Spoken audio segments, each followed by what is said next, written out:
you ready? What?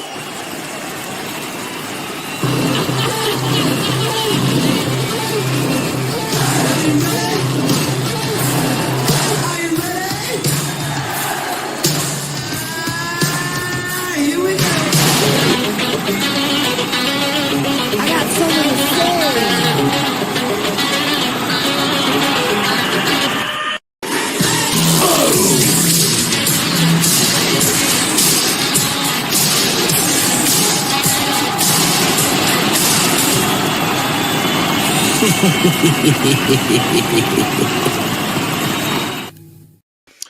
What's going on, everybody? Oh man, it's late.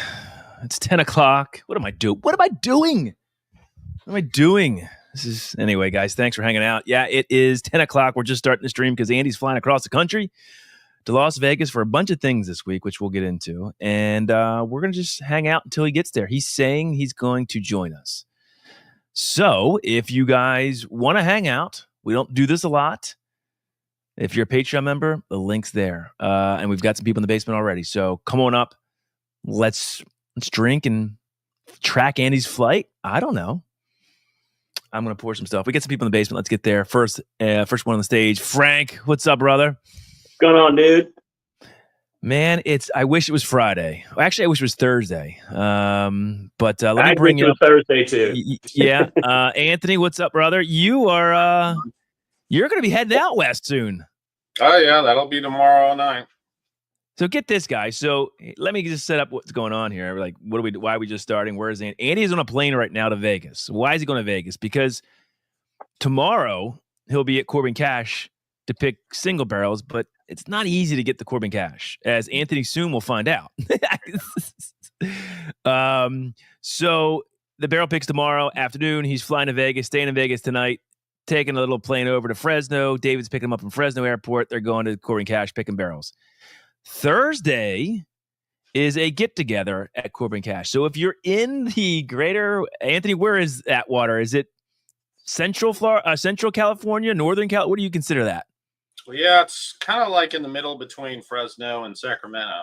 So it's in that middle part of California, east of San It's like the Central Valley, right? The Central Valley. What is that? I don't know. It's farmland. Anyway, it's not easy to get to.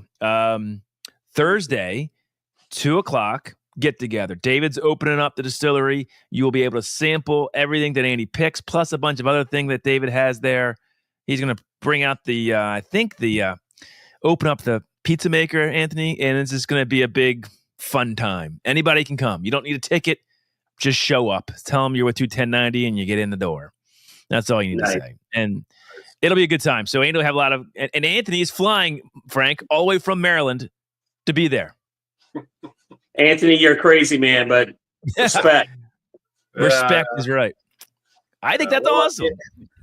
It helps that I have some friends that live. You have friends.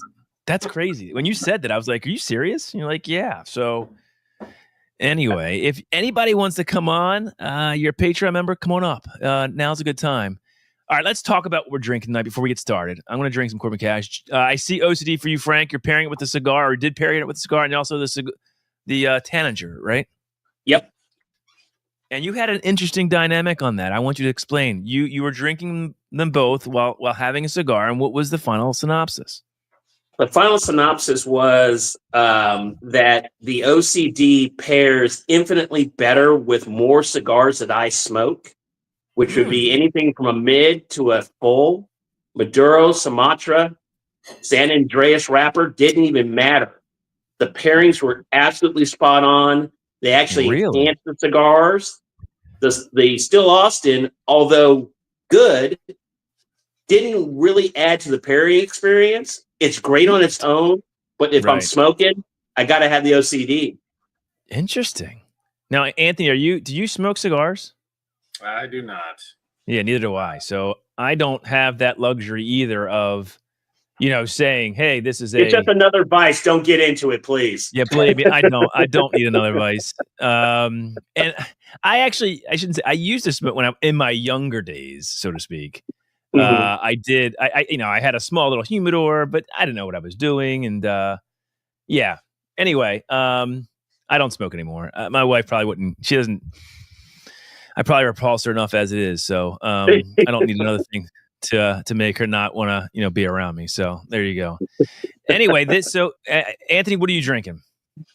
I'm currently drinking the Still Austin 21090 pick. Nice. Which one? The rye or the bourbon? The bourbon. Oh, you've got the OG. Yeah. You've got the OG, my friend. I like that. Because I don't actually, I think I have one bottle of that left. That's awesome. All right. Very cool. All right. I'm trying to track Andy's flight. So let's see. Here's what we're gonna do tonight. We're gonna drink again. Let's see where he is. He's supposed to join us probably about an hour and a half. We'll hopefully still be going. I assured him we would be. So we have to do something for the next hour and a half, guys. What could we ever do? I don't know. We'll figure something out. Let me see where his flight is. I'm going to try to bring it up on the screen so everybody can track it if they want to. What time did he fly out from here? 6:22 p.m. He left here. Oh shit. He has an hour and 15 minutes left. Hold on. I'm going to bring it up here. I think we can. Oh my God. He has it Peated when I was working for Microsoft and I was based out of here, Rockville, Maryland. Actually, we had to fly to Washington State all the time, and that was just arduous. Oh, well, yeah. I'm sure that is. What is his flight number? Let's see. This is flight number 3719. Let's see where this bad boy is. And hopefully he made the plane. What? That's not right. 3719. Oh, that's Detroit. No. 3719. All right. Is it a no stopper, one stopper? There it is. All right, I'm gonna bring it up. It is a non-stop preset. Right. Let's share the screen, guys. Where in the world is Carmen Sandiego? No, where in the world is Andy at? Here he is. Let's share this screen. Let's see where he is. Let me add it to the thing so we can all see and watch. Andy, there he is. Oh, he's gonna hate this, but I'm gonna show it anyway. There he is. He's somewhere across New Mexico, I guess. That looks right. Yeah, there you go. That's where he is. He's got an hour and a little over an hour left, I guess. Hour and 14 minutes remaining. So we'll keep checking on that. That's the Andy cam. That's where he's at. That's where he is. The airline should allow him to live stream. That's true. He should. I wish they would do that. I don't think they probably get very good. Andy's probably asleep right now, I bet. I guarantee he's sleeping on the plane. That's my guess. Yeah, definitely. He's going to be in a bad mood when he comes on here. I told him this today. I said, Andy, you sure you want to come on? He's like, oh, yeah, I'll come on. I'm like, you're not going to be in a good mood after flying for 5 hours. 25 minutes early? Yep, doing good. All right, so there we go. Nice. All right, Anthony, what are you drinking, buddy? You told me the Still Austin bourbon. I have not drank that in such a long time. What are you getting off of it? Another pick. For me, it's just like this really kind of, I don't know, I'd say kind of leathery butterscotch. It's just very spicy bourbon kind of flavor. Yeah. No doubt. What else you guys get? So what you were going? Oh, you're going to drink it now? I didn't know if you were going to something else. Oh, no, right there. I was just drinking some more of it. So I poured the Corbin Cash rye. Whew. This is my first drink in a week. So the last Tuesday stream was the last time I drank because my son had the flu, and I knew that's why Andy wasn't over here. And then on Thursday I started feeling bad. And I was like, I don't feel right. And of course I had a temperature, and it's like I'm getting the flu. Took the test on Friday. Sure enough, I have the flu. So I was down for like 2.5 days. I haven't drank since. Just haven't had an appetite. I haven't had anything. I've just been, hydrating. And so this ought to be a good stream for me tonight. My palate's probably even more trashy than it normally is. So this is going to be great. My question to the chat and all the Patreon members, and if you're not a Patreon member, you can still answer it. But I'm curious, and our esteemed guest, what do you want Andy to pick tomorrow? And he's going out there with an open slate. So when he goes out there with David is very kind enough to let us kind of go through, and he knows we're coming, so he's trying to pull some he knows how special these two were last time. What do you guys want from, do you want a replication? Do you want something completely different? What do you want from the Corbin Cash picks for this year? I'm curious. And the chat, you guys can say it. Is it a rye, high age rye, 10-year rye, another hazmat bourbon? something crazier, something with sweet potatoes, something a mix? What do you guys want? Does proof and age matter? What do you want?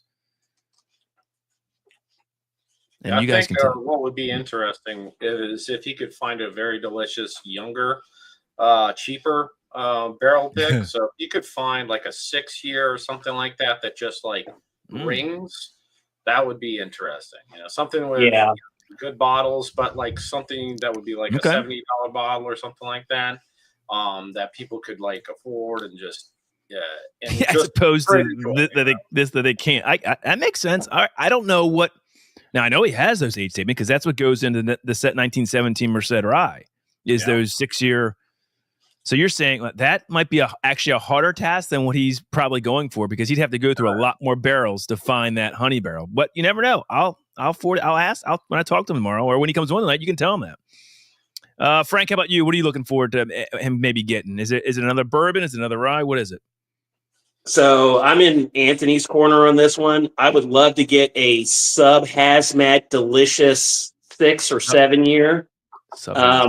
But also, and we discussed this at O-Line at the event where for the rye and the stout event, that sweet potato liqueur / bourbon from the tasting a year ago was fantastic.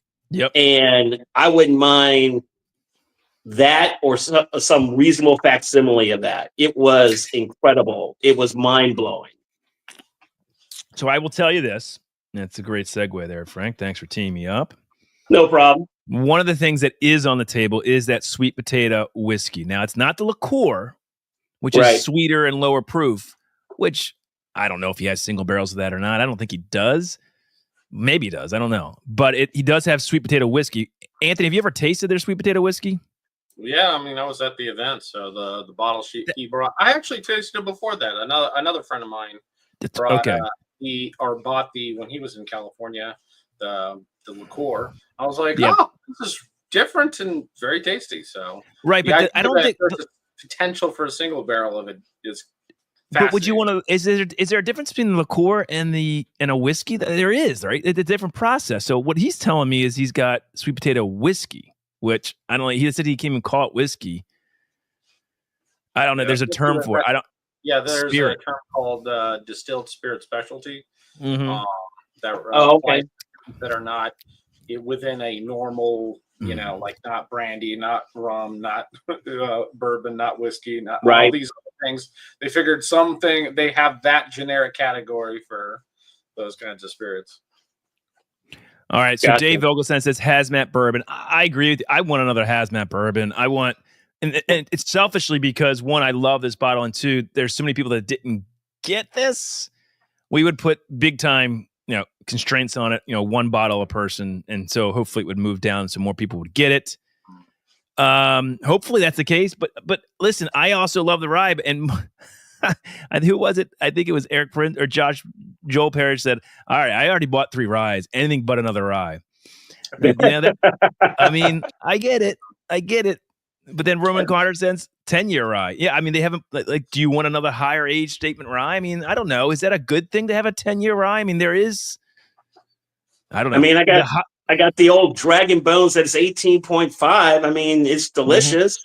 Mm-hmm. No, but my point is, with the way Corbin Cash goes is, it's going to be a lower yield. The higher we go in age, the more pricey it's going to be, the higher proof, and the lower yield, which are all great things, but it doesn't help us spread so more people can get this, right? We were so I get you.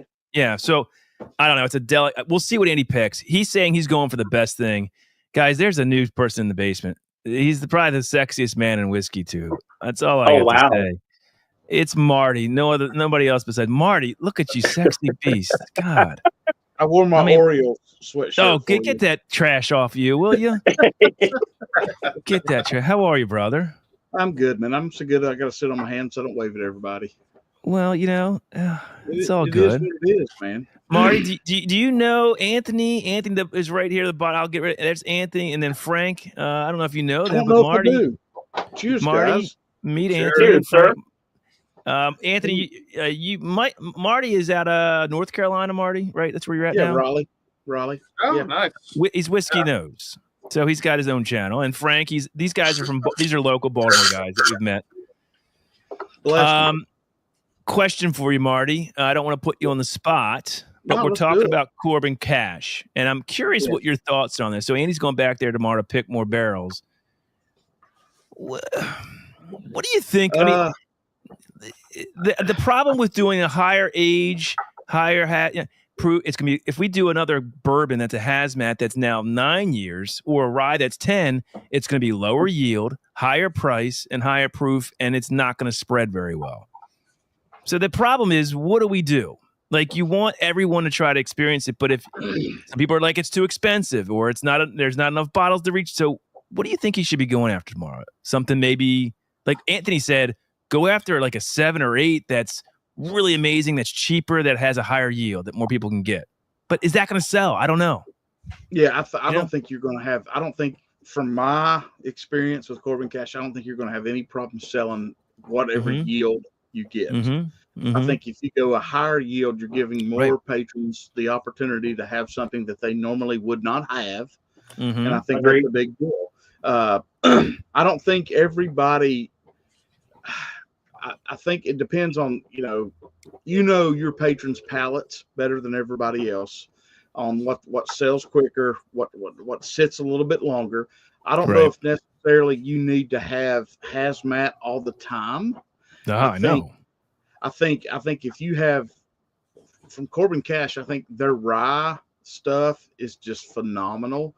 I think their bourbon is great. Don't get me wrong. Gunderstruck has sent me samples of stuff, and I'm a fan. I don't care which way you go. I think it's a buy either way. Okay. All right. I think if you can do more than one, I think that just makes life easier for everybody, especially if you I don't know if you want to do how you want to do it, one bottle per barrel, or one of each. I don't know yet. We got to see the yields. Yeah. You don't know the yield till you get to it and weigh the barrel and all that stuff. So I don't know, man. Jay said we can do multiple barrels. He trusts us. So then, so that's what our goal is. But we don't know. Andy doesn't like. At some point, I don't know. I mean, I don't know what David has out there. We got lucky with these 2 last year, and I'd like to do something different sometimes. I don't do the same thing. That's the problem. I don't want to come out with, hey, it's another 9-year hazmat bourbon again, and it's not much different than last year. I want something different, and I think Andy does too. Can I interject real quick? Yeah, those go. Corbin Cash single barrels vary quite a bit in palate. So if he does go for another single barrel, let nobody think it's going to be a repeat of what happened, what got released. Go after the best. Yeah. I've tried like 3 or 4 of them, and they're all distinctly different. Yeah. Yeah, I agree with you. And Andy's going to go after the best. I mean, David's already set aside some things. He knows kind of what we look for and some special things that he doesn't, like he's been holding on to. David's such a nice guy to us. I don't know why he likes us, but he does. So, I don't know. We'll see. Andy's going to definitely take the thing that resonates the most with him. These 2 resonated the most with him last time, and it was a big hit. So I trust him, and we'll see what him and David come up with. I think Bad Axe is going to be out there too. Bobby will be there sampling as well. So the good thing is, you'll be able to on Thursday, Anthony, try everything they picked. There'll be samples galore of what they pick, and you can tell us whether he hit the nail on the head or not. And then if he didn't, we blame it all on Andy. So this is the great thing about that. Higher yield equals there's Jody. What's up, buddy? Higher yield equals less hazmat. Well, yeah. Again, as Marty said, it doesn't need to be hazmat. I don't think so. It really doesn't. I mean, I agree. Let's be honest. I love this bottle, but I can only drink a small amount of it at a time. You can't drink a hazmat and enjoy more than one pour, or else it's going to end your night in a bad way. So, most of my friends can't drink it, so it's literally going to be me finishing that. Oh man, take a pull after you land the barrel and determine how to. Yeah, that's Joel. That's a great point. I mean, we're if it's another. I mean, this is an 8-year bourbon that was 150. I don't know if we're going to find that, but if we find another bourbon that's 9 years and 140. I still think we would limit it. I mean, bourbons sell better than ryes, even though I think Corbin Cash ryes are better. That's just me. I agree. And we didn't like this made it all the way through. This one didn't because it was 150 proof. Let's be honest. That's the reason why it went so quick. It was new and it's 150 proof and it was Corbin Cash. That's why. So you say that, but I mean, like, but a bunch of other barrel picks that were like in the 140s have also disappeared. Just saying. Hazmat, for whatever reason, sells. That's what I'm saying. Right. Yeah, that's what I'm saying. It's because it was hazmat. It wasn't. Now, there are people, Anthony, you tried this. You were at the event that David came across the country on. We had 30 or so ambassadors that had tried this and were like, yeah, this is legit. I mean, nobody knows about their bourbon really, but this was really good. So I think now he knows his bourbon is pretty damn good. He's going to be making more of it, but he doesn't have a ton of this in stock. Anyway, all right, enough of that. We'll see what Andy picks tomorrow. If you're a Patreon, just watch the feed. He'll have a bunch of things on here. You killed or apply all different options. Yeah, at once. Okay, at once. All right, potato vodka. Who knows what David has? He probably does have that. It's all Andy's fault. That's exactly right. It's always Andy's fault. All right, Marty, I want to go to you real quick because I know you have something in front of you. Don't you guys hate it when you're UPS man, and you're at work and you're like, please don't come when I'm not home. Please don't come when I'm not home. Please don't come when I'm not home. And they can't. I see him on the ring. I'm like, hey man, I'm at work. Can you leave it? My neighbors. You're like, your neighbors aren't home either. I'm like, oh, just come on, leave it. And they're like, no, I can't. Mine won't leave it. So I missed my K. Luke batch 11 bourbon and is it batch 3 or 4 toasted bourbon? What is it, Marty? 4 on the toasted. 11 Marty, however, has it. Marty, you little lucky dog, you. I'm gonna put you up. I'm gonna put you up, Marty. If you haven't, don't give away the farm because Marty has a very good video on his channel right now that outlines both of these. But Marty, if you give us a sneak peek for batch 11, which I think we're all most interested in, don't give away the farm. How does it? Is it up there with other batches? You've had a lot of K. Luke. Is it up there? Yeah, I've had every one of them. There's only 3 that I don't own on the bourbon that I've had samples of. The 11 to me, how deep you want me to get, Todd? Or whatever you want. Listen, we got to kill time till a stupid Andy gets here, so get deep as you want. So I shot the video and I had it in the queue for the next day. And Jonathan texted me. He goes, "What do you think?" We texted for the next hour and 15 minutes on just batch 11. And the nose on this thing is a little floral, but it gets really rich with dark cooked sugars. But most K. Luke bourbons have that cooked sugar.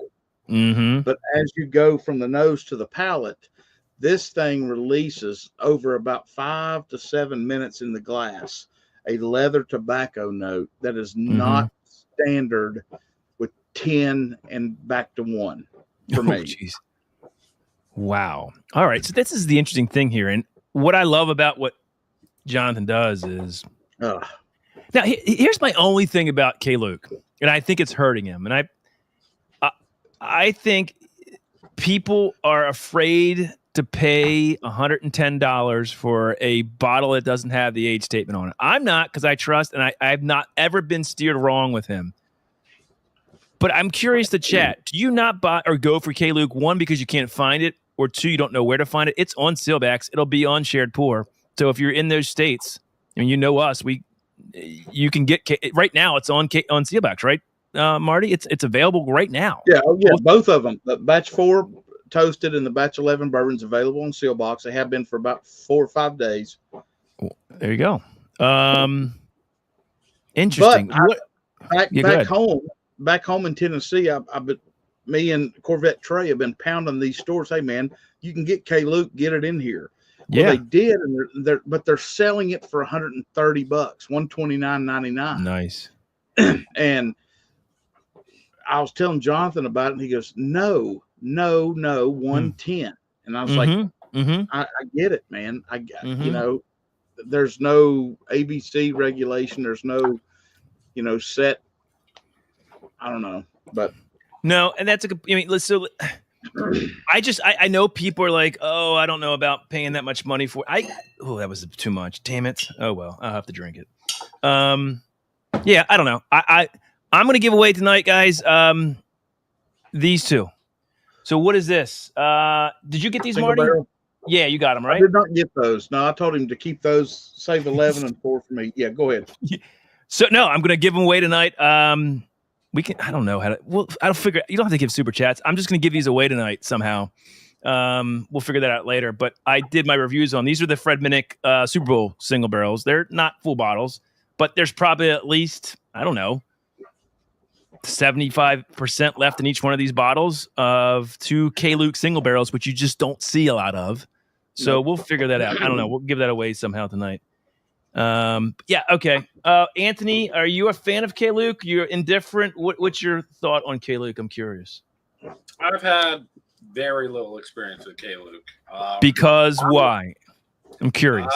Again, it's a new blender that I'm unfamiliar with, $110. I saw your interview with them. I'm kind of on the fence. Hearing that the newest one has a lot of leather intrigues me, so I might actually make the jump on the very newest one. And of course, Steel Box I can go and drive to pick up, so that's convenient. Yeah. But it's one of those things where it's like I've got a lot of blended product from a lot of people, so it's really hard. And without an age statement, it's like, oh, that's see, and Kadir's saying the same thing. Yeah, see, Kadir's saying. I mean, there's a trust issue there, right? So. See, I don't have it though, and so Marty doesn't have it. Me, and listen, and Marty, I know he sent you those, but you buy your bottle. I buy every bottle. Oh, I buy all of them. Absolutely. Yeah. And as you can see, this is only my video and the taste to get started. So but the thing about K-Luke is you're dealing with a very small yield. And when I say small yield, you're talking about a 10 barrel blend for both of these. So that sounds like a lot, but it's not when you deal with the states that he distributes in. But these things are just for the money. You have to eliminate some bottles that you'd normally buy. But you know what, though? I think these things, for what they are compared to some of these Elijah Craig's and stuff, I think they stand up. I think they hold up. And as you get into it, it gets better. I mean, I've got a ton of K-Luke. I also think Jonathan, listen, I think Nancy's the best. If there's a 1A and a 1B, I think Jonathan's right underneath Nancy. And he's much less versed than her in terms of blending, but he is, I'm telling you, man, he knows what he's doing. And I don't know. Listen, I've paid a lot more for a lot shittier product than $109 for what he puts out. I have yet to, and I've bought every batch starting with batch 3 on, and I've never been disappointed I bought it. Are some better than others? Yes, for sure. Do I have favorites? For sure. I don't know. Will there be a time where I get, I guess, tired of it? I don't know. Maybe. I guess that happens with everything. Christ, I'm not buying Elijah Craig barrel proof right now. So I don't know. Maybe there is. All right. But Kadir says 100% price. There's a ton. Yeah. I mean, I can't argue with what he's saying, though. And this is what I think Jonathan has a problem with, is that there's no age statement. And I know there's high age stuff in his blends. I know it. Yeah. But he's, I'm sure, also blending some lower age stuff. So he's not going to put, this is a 7-year bourbon when it has also 12-year stuff in it too. Marty, you know what I'm saying? I mean, I assume that's why he doesn't want to do that, or he just wants his product to stand on its own. I don't think that's easy to do, though. I only bought it because of you. But did you like it, Kadir? Did you like it? I'm curious. It's not just the age statement. If he disclosed a little bit about what is even in, not the total age statement, but I think. So he tells you the states. I mean, he'll tell you the lot yield. That'll tell you sort of if he tells you the number of barrels and the yield you get, you can kind of figure out if he's got higher age statement in it, right? So if it's a 10 barrel blend and there's only, I don't know, 10 times 140. I mean, you got pretty high age stuff in there. I don't know. Did he not tell me and you that there was a lot of Four Roses in all these? In this batch coming up right now? Or all of them? He's got so much. I thought he had so much Four Roses, and I thought he had a lot of Barton, and I thought he had a lot of MGP. Yeah, so he certainly has MGP. We know that. Yes. Yeah, so I'm like, God almighty. I mean, Yeah, I don't know. Like, I think a lot of people have been kind of spoiled by some brands being transparent. So, for example, the Bardstown Discovery Series, right? They're $140 for that bourbon, right? And they might not be as good as K. Luke. But the one thing you can say for sure is exactly what's in that blend. That's true. Right? That's true. And I mean, that is true. It's one of those things where if you don't have any kind of reference point, it's brother. Really hard to kind of. And then Barrel would be another brand, but Barrel competes on price. Like Barrel can produce at a sub-100 price point, right? So it's like, there you go. Super chats for these single barrels. Yeah, I get it. Frank, you haven't had K. Luke, have you? I have not, and and what's keeping me from buying a bottle is these varied opinions. It's good, but is it 110 good? That's I say 100% yes, but that's me, and I get why people would be. Listen, is it? Sometimes it's my favorite whiskey. I mean, yes, 100% yes. I mean, there's not been a year probably where I've had a batch of K. Luke not make my top 5 whiskeys of the year for the last 2 years. I have 2 bottles of batch 9 and 2 bottles of batch 10. Yeah, just because I like it that much, and what am I not buying? A lot of stuff to take the place, but here's what else you got to remember. They're doing 4 batches of bourbon, 2 batches of toasted, and 2 batches of rye before you ever see a single barrel. So do you have the option of pick and choose? Absolutely. But that's true. You know what though? The toasted barrel for me, if you like sugar, you'll love toasted barrel. Well, let's talk about it. You have the toasted barrel there too, right? So you gave us the batch 11. So now the toasted barrel, I don't know the particulars on it. What's the proof on the toasted? Is it 120 around? What is it around? 118.4. 118.4. Is it another 10 barrel blend? Yes.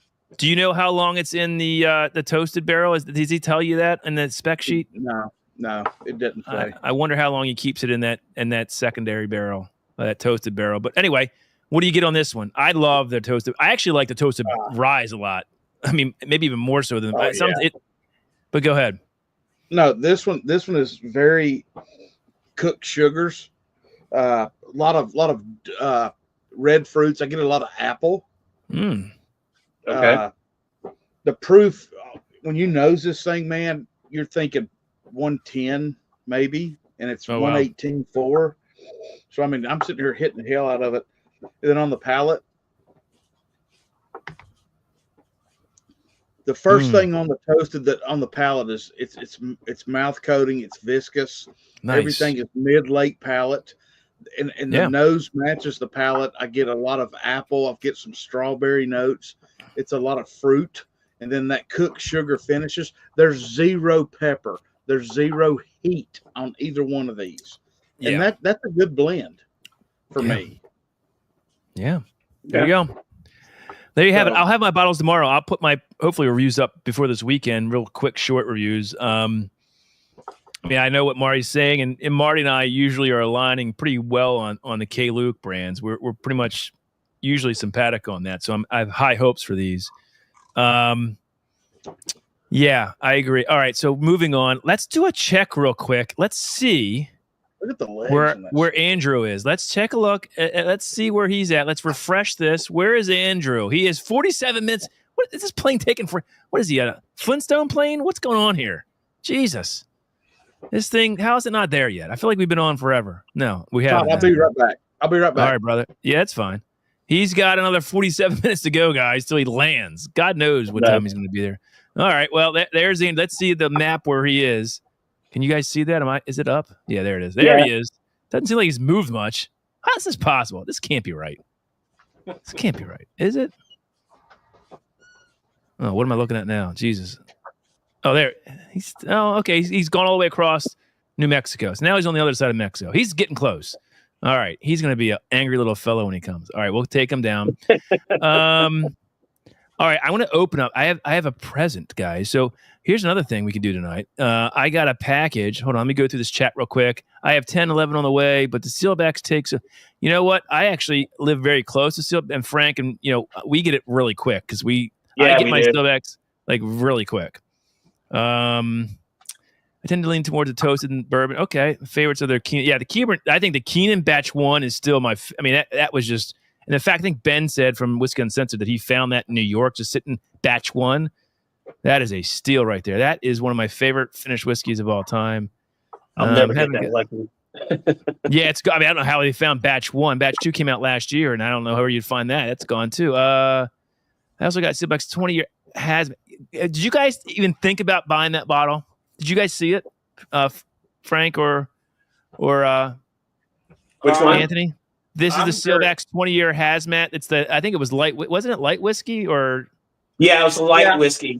Yeah, I saw it. I didn't buy it. I didn't do it either. Yeah, I that's not the kind of thing I usually buy, but I did get in on a bottle split of it, so I will. Oh, I'm interested to hear what you think of it. So why do you say it's something you're not? You don't like light whiskey? Is that generally not your thing? Oh no, I already have light whiskey, so it's like one of those things. It's like, where why am I too much of it? I have an amazing King's Family 17-year light whiskey that is just one of the best light whiskeys I've ever had. It has exactly what you would expect. You know, the super butterscotch, sweet with a little bit of darkness, very nice. Why do I need another when I still have a bottle that I'm working on right now? You know? But I'll get a sample. I'll buy a bottle split in a heartbeat. So there you go.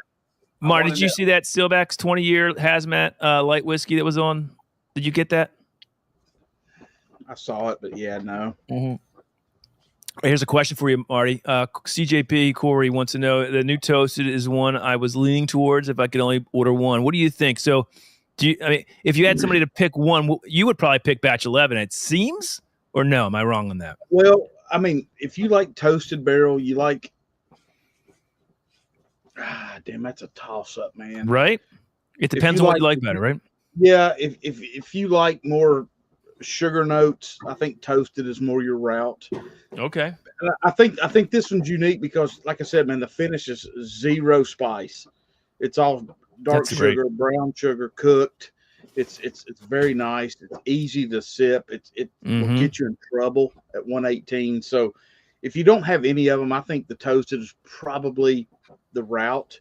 But if you like, dark leather, you like a little bit of a little tobacco note as it sits in the glass, Batch 11 might be your jam. But I really love, like, we're up to Batch 4 in the toasted, and I love all of them.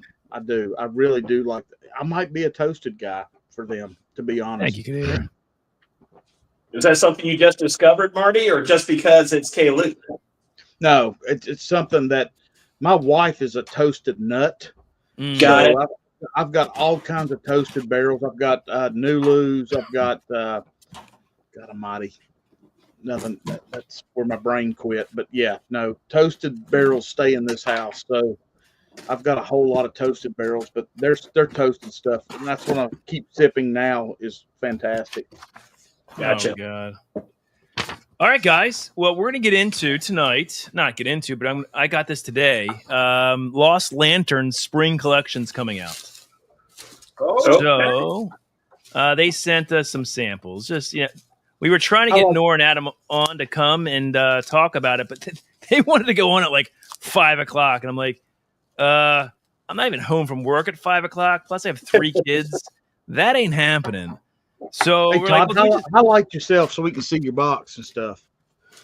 Oh, all right. I'm gonna get them out of this. Yeah, all right. There we go. Right. I don't even know what's in this collection. I think it's. I'll read the letter in a second. Let's see. All right, so let's go. I've got the Lost Lantern. Kadir, thank you, man. He said over 100 for a bottle. My value to taste ratio plays a big part. I get that. It has to be great. But if someone says it's good, I'll get it. Just have to get someone to say, yeah, it's worth 100. I haven't tasted it yet. Marty says it is. I'm inclined to think it. I don't think you'll be disappointed, man. It's got mouthfeel. It's got viscosity. I don't think you're going to feel like you got something cheap. Yeah. By any means. All right. So I've got the Lost Lantern Spring. What do you guys think of Lost Lantern? I'm curious. Listen, you don't have to say good things about them just because they sent us this. I'm not. I'll be honest. I used to be like thinking. I loved what they did. I still like what they do, and I love what Adam and Nora do. But I haven't bought a Lost Lantern in a while. I got to be honest with you. I don't know if I've ever had it. Anthony, how about you? Wasn't there one out on Sealback, or was it Barrel Tap the other day? It might be. I don't know. Their spring collection comes out. End of the month. We're actually in April. Right? April 2nd. April 2nd. Yeah, April 2nd. So soon. And there looks like there's 1, 2, 3, 4, 5, 6. Listen, I'm fans of what they do. Sure. And I think they can blend really well. I mean, and the cool thing about them is they've introduced me to like Tom's Foolery. I had no idea who they were. And I mean, that was one of my favorite ryes of 24, I guess. It's a single barrel though, so I don't really put single barrels in my equation. But I don't know. What do you guys think of Lost Lantern? Have you bought any? Yeah, I mean, I own 2.5 bottles of Lost Lantern. I split the Which ones were with somebody, and that was yeah. Go ahead. Did you try their Far Flung? Oh, that's my like that's what I gravitate for. And this circles back around to like the K. Luke thing. Even though that Lost Lantern Far Flung Burger, also in the same price tier as the K. Luke, they were transparent with the sourcing. Even though all those whiskeys were young, they were all from good craft distilleries. And I tell you what, that Far Flung bourbon, that batch one of the best bourbons I had last year. And the Far Flung rye, not far behind. I really enjoyed those from last year. Oh, and that's their blending skills right there too, because they're taking various barrels that they own that they've purchased and made it into their own. So there's no Far Flung here. I'll get in 1 second what they have here in case anyone is interested in what's coming out on the 2nd. I can even open up 1 or 2 if you want. What the hell? I'm supposed to do this with Andy, but he's not here. He's on a plane over New Mexico somewhere, so we'll just deal with that. What the hell is this? Is this different? What the hell is this? Oh, this is the 2025 finished collection. All right, well, we've got that too. I don't know. That's what they're releasing. That must still be. We got that now. So we've got the spring collection and the finished collection. So hey, didn't know we're getting this. I don't know. I don't think so. They might be. Yeah, they're the same thing. What the hell is going on here? It's the same thing. They just sent 2 of them. All right, I don't need to open this. They just sent 2 of them. All right, this is the one brand. Give one. Yeah, I could. There you go. You know what? We can do that. Add another to the drawing, baby. All right, we can. Yeah, you know what? I'll give one away. Fuck it. We'll give one away. If anybody wants a sample of all 6 of their Lost Lanterns, we don't need more than these. So, yeah, let's go. I'll give that away. Plus, I'll give away somebody also win the K. Luke single barrel. So we'll give 2 giveaways here. This spring collection from Lost Lantern. I don't know if I'm supposed to be doing this. Probably not, but whatever. Who cares, right? It doesn't matter. If you want to get in, $5 super chat. That's what we'll give away. The spring collection from Lost Lantern. You get all. Why is there only 5 in them? Why do I only have 5 here, though? There's supposed to be 6. Hold on, I got to find one. Buried in the box. Hey, Marty, what are you popping there's on 6 over in there? the picture. I don't know where the other one is. It's all this blue stuff. I hate this stuff. What is this? Well, there's only 5 in this one. Hold on. It's a quorum from some Maduro from what the Total hell? Wine. I think it's fantastic, man. $4 stick. I don't know if you can see. They're not bad. Not bad at all. I do. $3 stick. Are you serious? You know? Oh, Starlight. So we have Opulent Orchard. Anybody know who that is? We have Starlight Honey finished. We have Finger Lakes Distilling Pamu, Pommeau. Pamu? What is that? Pamu? Finished straight rye, whatever that is. We have Watershed Nonchino finished Ohio straight bourbon. Nonchino? Oh, do you guys know what that is? I'm most interested in. All right, and then the Andalusia tequila finished. What am I missing here? 1, 2, 3, 4, 5. What am I missing here? Santa Fe. Where's the Santa Fe? All right, hold on. Talk amongst yourselves. Come on, keep the conversation moving. That might be the one we're giving away, Todd, and you don't know it.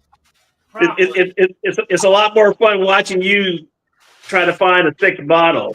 Well, I give away that. I don't know. I only got one of those. and I can't think. There's the Finger Lake. Where the hell is?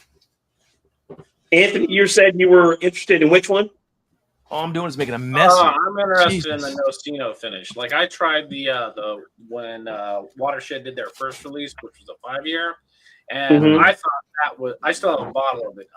It is a very nice whiskey. You like walnuts. You like walnuts. It's just got this wonderful nutty profile. Like a lot of people say, Heaven Hill is Jesus. nutty. They don't know What a what nutty mess. tastes like until they have a Nocino finished bourbon. Like let me just Really? say. Okay. That is a very unique nutty profile. That is Well- distinctly nutty. Hold on here. I don't have one for each, so we might not be doing it. What the hell kind of? I don't know what's going on here. That's all right. Maybe they skimped on the Skimped on. It looks like they skimped on the. I'll tell you what I got. I mean, I don't know. I'll give away whatever I have doubles of. Put it that way. How's that? Oh boy. Sounds like a plan. I don't know. I'm missing. It looks like. What? I don't understand why I've got two different things here. I don't get it. We'll figure it out.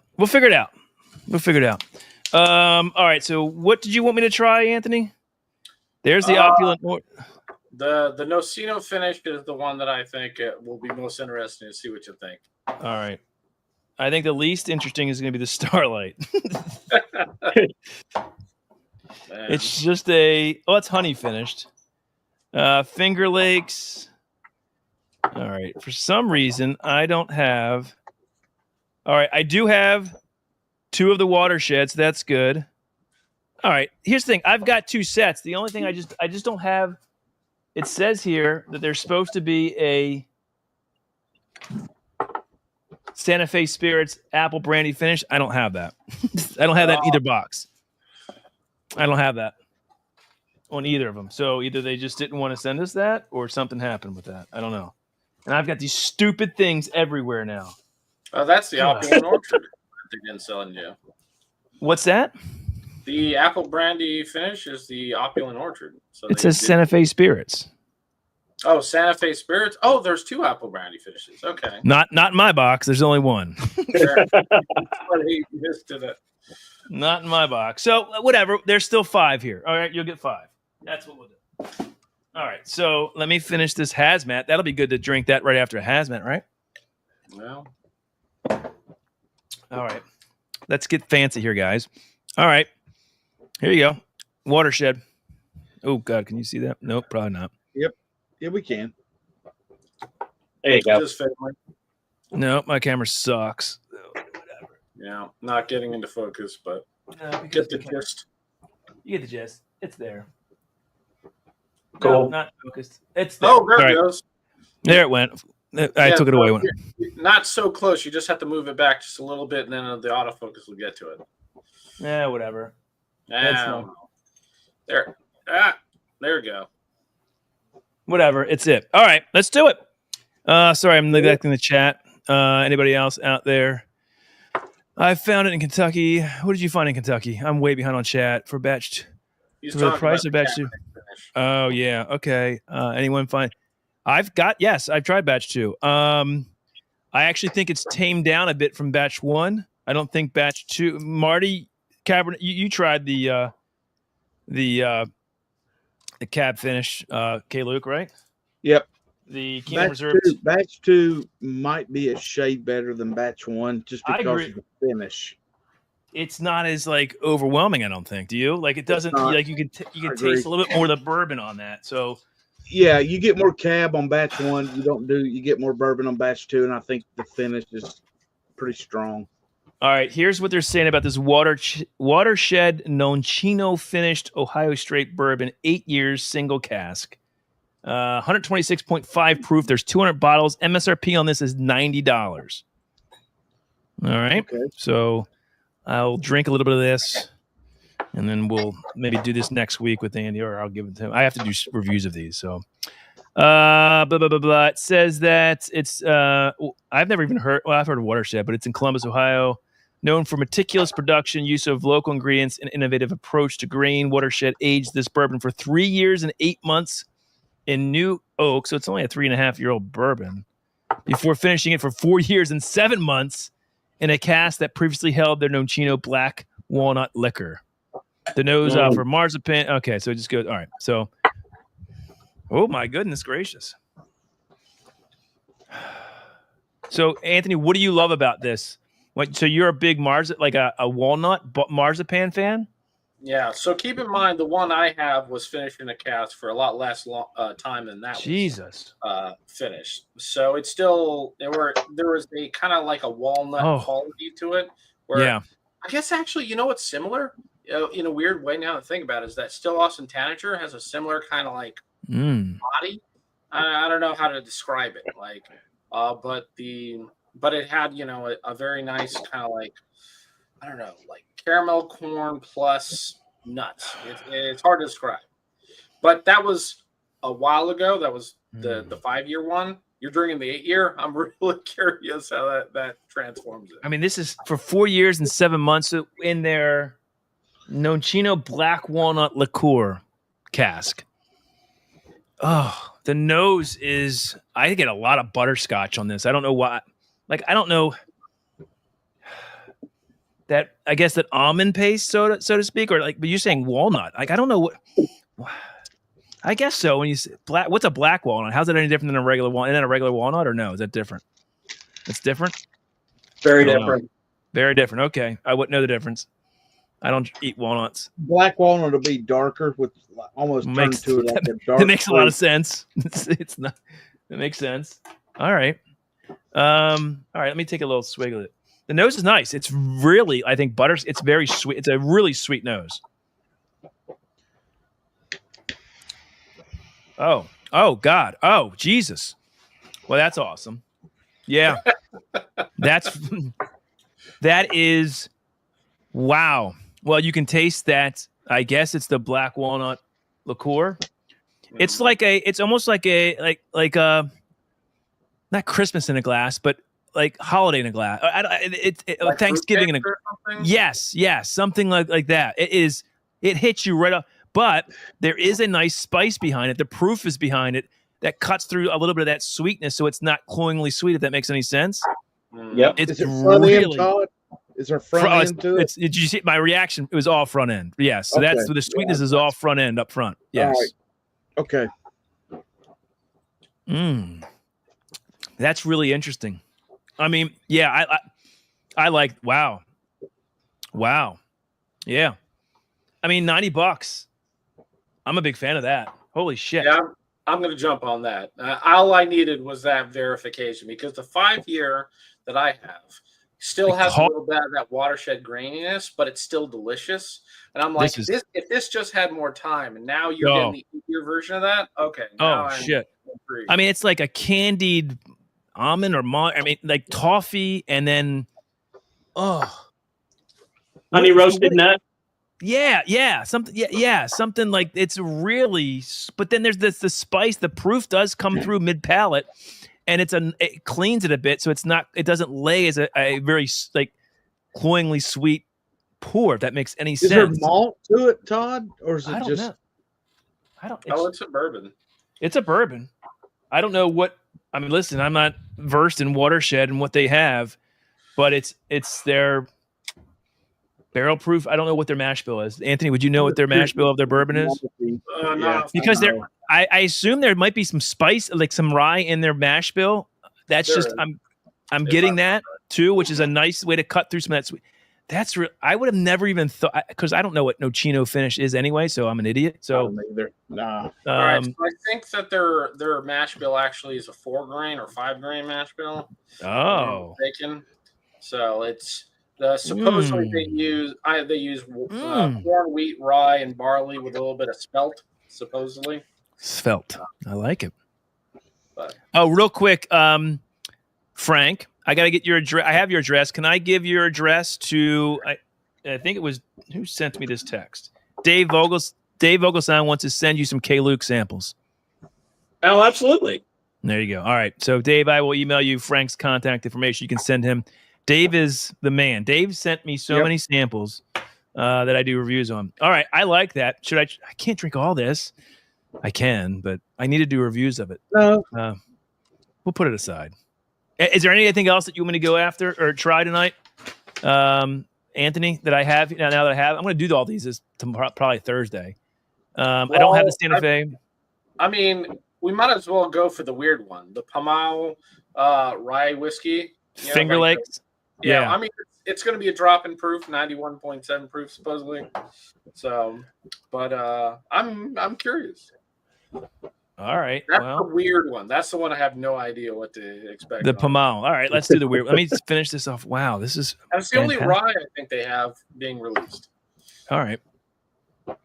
Let me get through the chat real quick. The Opulent Orchard is also a rye. My bad. Do you know much by Opulent Orchard? I don't know anything about them. It's apple brandy finished straight rye. It's a rye, yeah. I mean, yeah, I don't know anything about apple brandy finish, but I do have a bottle of the Jaywalk, So which hold is on. what New York Distilling Company makes, which is a fantastic rye. It's a great New York rye. A little pricey for what it is, but still very tasty. So is this cask strength at 91.7 proof? It can't be, right? no. So why do they proof it to 91.7 proof? 205 bottles. Like why? What are we doing that for? I wonder. Maybe then. Maybe the finish kills it. I mean, it is theoretically possible for proof to go down in the barrel. So, yeah. But if it doesn't say cask strength on your sample, it does. It just says Finger Lakes, low finish, New York straight rye whiskey, single cask, 91.7 proof, 205 bottles. MSRP on this one's $100. This is more than the one. $100. What? So here, I'll read you on it. It says Finger Lakes Distilling is best known for their Mackenzie, which I'm a fan of, whiskey brand, and commitment to crafting spirits from upstate New York's agricultural bounty. The rye whiskey aged for 6 years before finishing in 3 months in a former Pamau barrel from Finger Lakes Cider House. So what do we know what this what is that? What is it? Is that a cider? You got me. It has to be because it says nose burst with. Makes sense. All right, let me finish. Yeah. Oh, okay. I looked it up. It's a alcoholic drink that you get by mixing apple juice with apple brandy. Oh, okay. Mystery salt. All right, mystery salt. All right, well, let's try this. All right. Well, I didn't know we were going to go down this today, guys, but let's do it. All right. In the chat, if you're still watching, we'll see where Andy should be arriving in Vegas very soon. All right. I'm just going to, I missed a lot of chat. Well, whatever. It is what it is. We'll just go to new comments. There we go. Who's there? Amy Boehm's here. Hey, Amy. Good to see you. Sweet Cindy's here. Terry Powers here. Show me the proof. All right. And Jonathan here, the most intrigued, the best. I love watching his videos. He's the best. I wish he was here. Jonathan, when I move to Florida, can you get me a house in Florida for my retirement? Can you be my real estate agent in Florida? You can do that, right? I know he's in Massachusetts. All right, let's do this Finger Lakes Pamau finished. This is probably gonna suck. I'm not looking forward to this. Maybe it might. Oh, listen, come on! You were scared of the walnuts. Come on, man. That was really good. That I'm actually going for that too. There, Anthony. I'm buying that too. By the way, I'm definitely buying it now. That's for damn sure. Yeah, it's not a bad nose. I got to tell you that. What are you getting? Fruity. Yeah, it's super fruit forward here, but it's that rye cuts. It's almost like it's of course the apple is in my head now, but it's almost like a plum, almost like a plum, which is weird. Does that make like a juicy plum? Oh yeah, that's what I'm getting. Yeah. All right, let's get it down the hatch.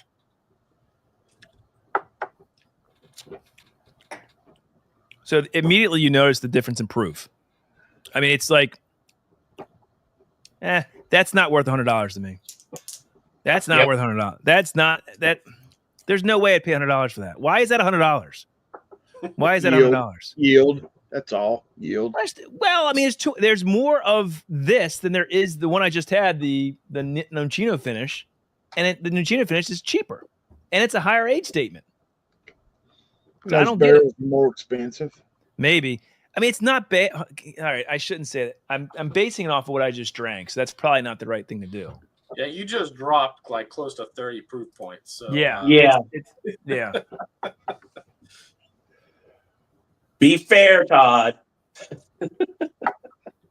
I gotta tell you, it's just It's not $100 to you. Is basically what you're saying. no. I don't know why this would be $100. I would never pay $100 for that.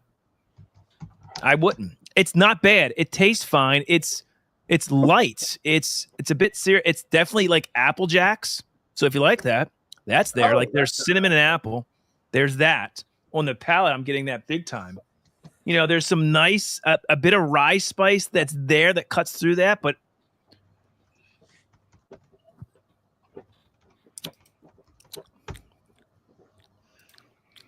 yeah, I just don't. I mean, listen, this doesn't wow me. This doesn't wow me. That's fair. It doesn't. I mean, compared to what I just had, and the fact this is $10 more, I just don't. I don't get it. I don't get it. Maybe it's unique, and I'm not. I don't know. Somebody else might love this. It's. I will say this. While I can taste the proof come down, the mouthfeel on this is quite nice for 91.7 proof. It's certainly not as thin as I thought it was going to be, coming off of the 126.5 proof of the Doncino finish from Watershed. But I'm not going to buy this. I mean, I don't want. I mean, if somebody likes, a rye that's finished for 3 months in former Pommeau barrels at Finger Lake Cider House, I get a lot of plum and apple on the nose, on the palate. I get a lot of apple, cinnamon, some slight rye spice. Again, this would not stand out to me. It's just me. I mean, I'm not going to pay $100 for this. There's no way. Especially the No price way. point. Yeah. Yeah. I mean, it could also be them trying to target a different demographic. It could be. Because, I mean, they are selling directly from their store in Vermont, right? So, it could be that they're encountering the cast strength problem that, like, I just recently helped out a friend at a Southern Maryland tasting event who he makes bourbon, and that bourbon is not a cast strength bourbon. It's like a 90-something proof Baltimore made bourbon, right? Okay. And yeah. the number of people who loved it was actually a little bit surprising and kind of endearing, because it means that there's a lot of people who have different palates, and it could be that or Lost Lantern wants to appeal to that demographic with something special. That's all I can think. But for us here, our whiskey nerds, it's good to know that we don't have to think about this one. Yeah. Is there anything else you can open up and just taste? I mean, I can. There's the Andalusia tequila finish, which is a Peated Texas. Oh God. Oh God. See, I need to be there for that one. I would appreciate that one. All right, I'll do that I think I would be one of the very few people who would like a tequila finished peated bourbon. Oh no. Or not a peated. It's a peated bourbon. Well, I just lost my. Hold on, don't talk. I can't hear anybody. I just took off my headphones. I would love to taste that. All right, so here's the thing. Anthony, you've tried our OCD number 5 pick, right? You've had it, right?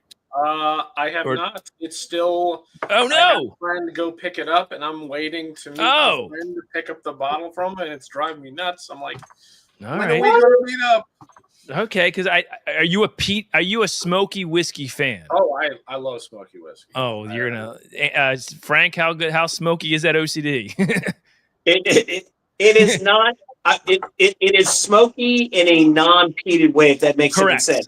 Correct. So it is literally kind of like, you're walking in the backyard of with somebody with a smoker or a good charcoal grill going.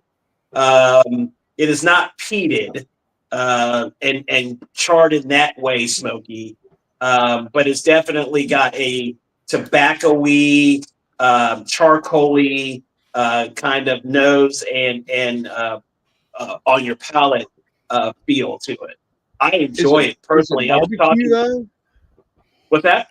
What's that? Would it be more barbecue if it's not Yes. peated? Yeah, it's Yes, definitely it's- barbecue-y. Yep.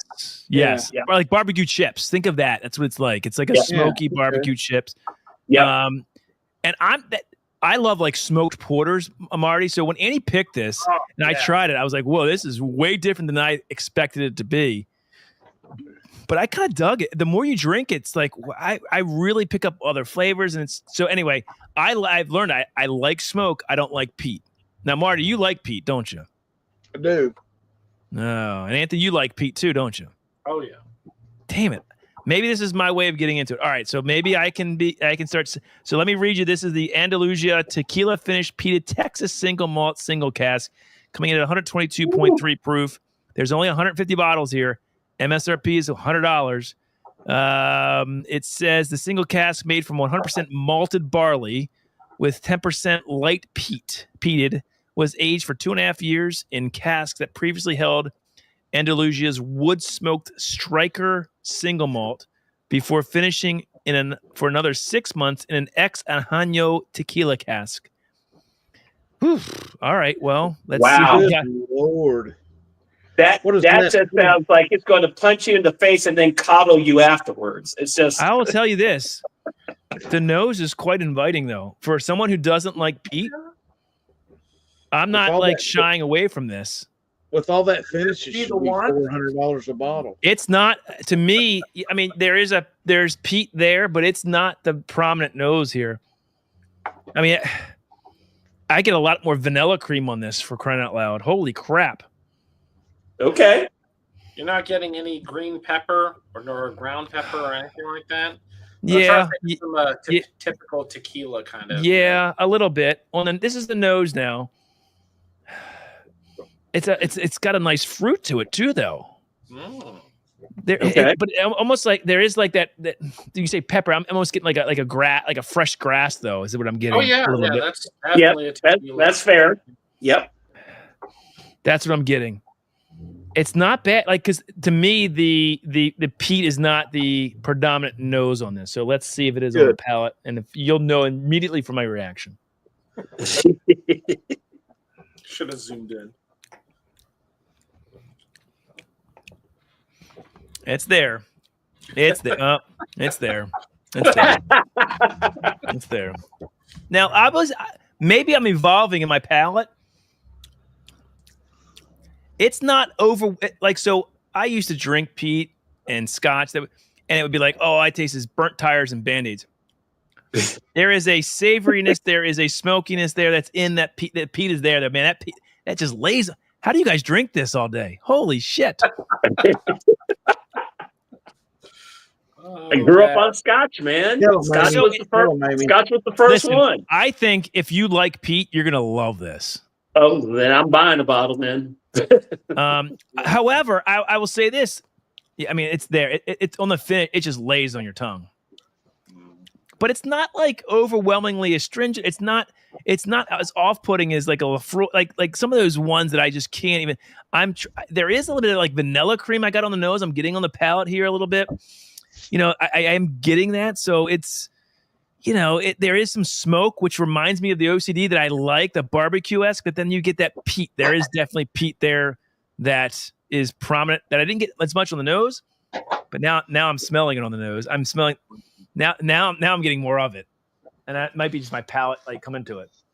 I think if you love peated finished whiskeys, this is probably going to be right up your jam. I am not going to buy this because it doesn't make sense for me to, but Good for you.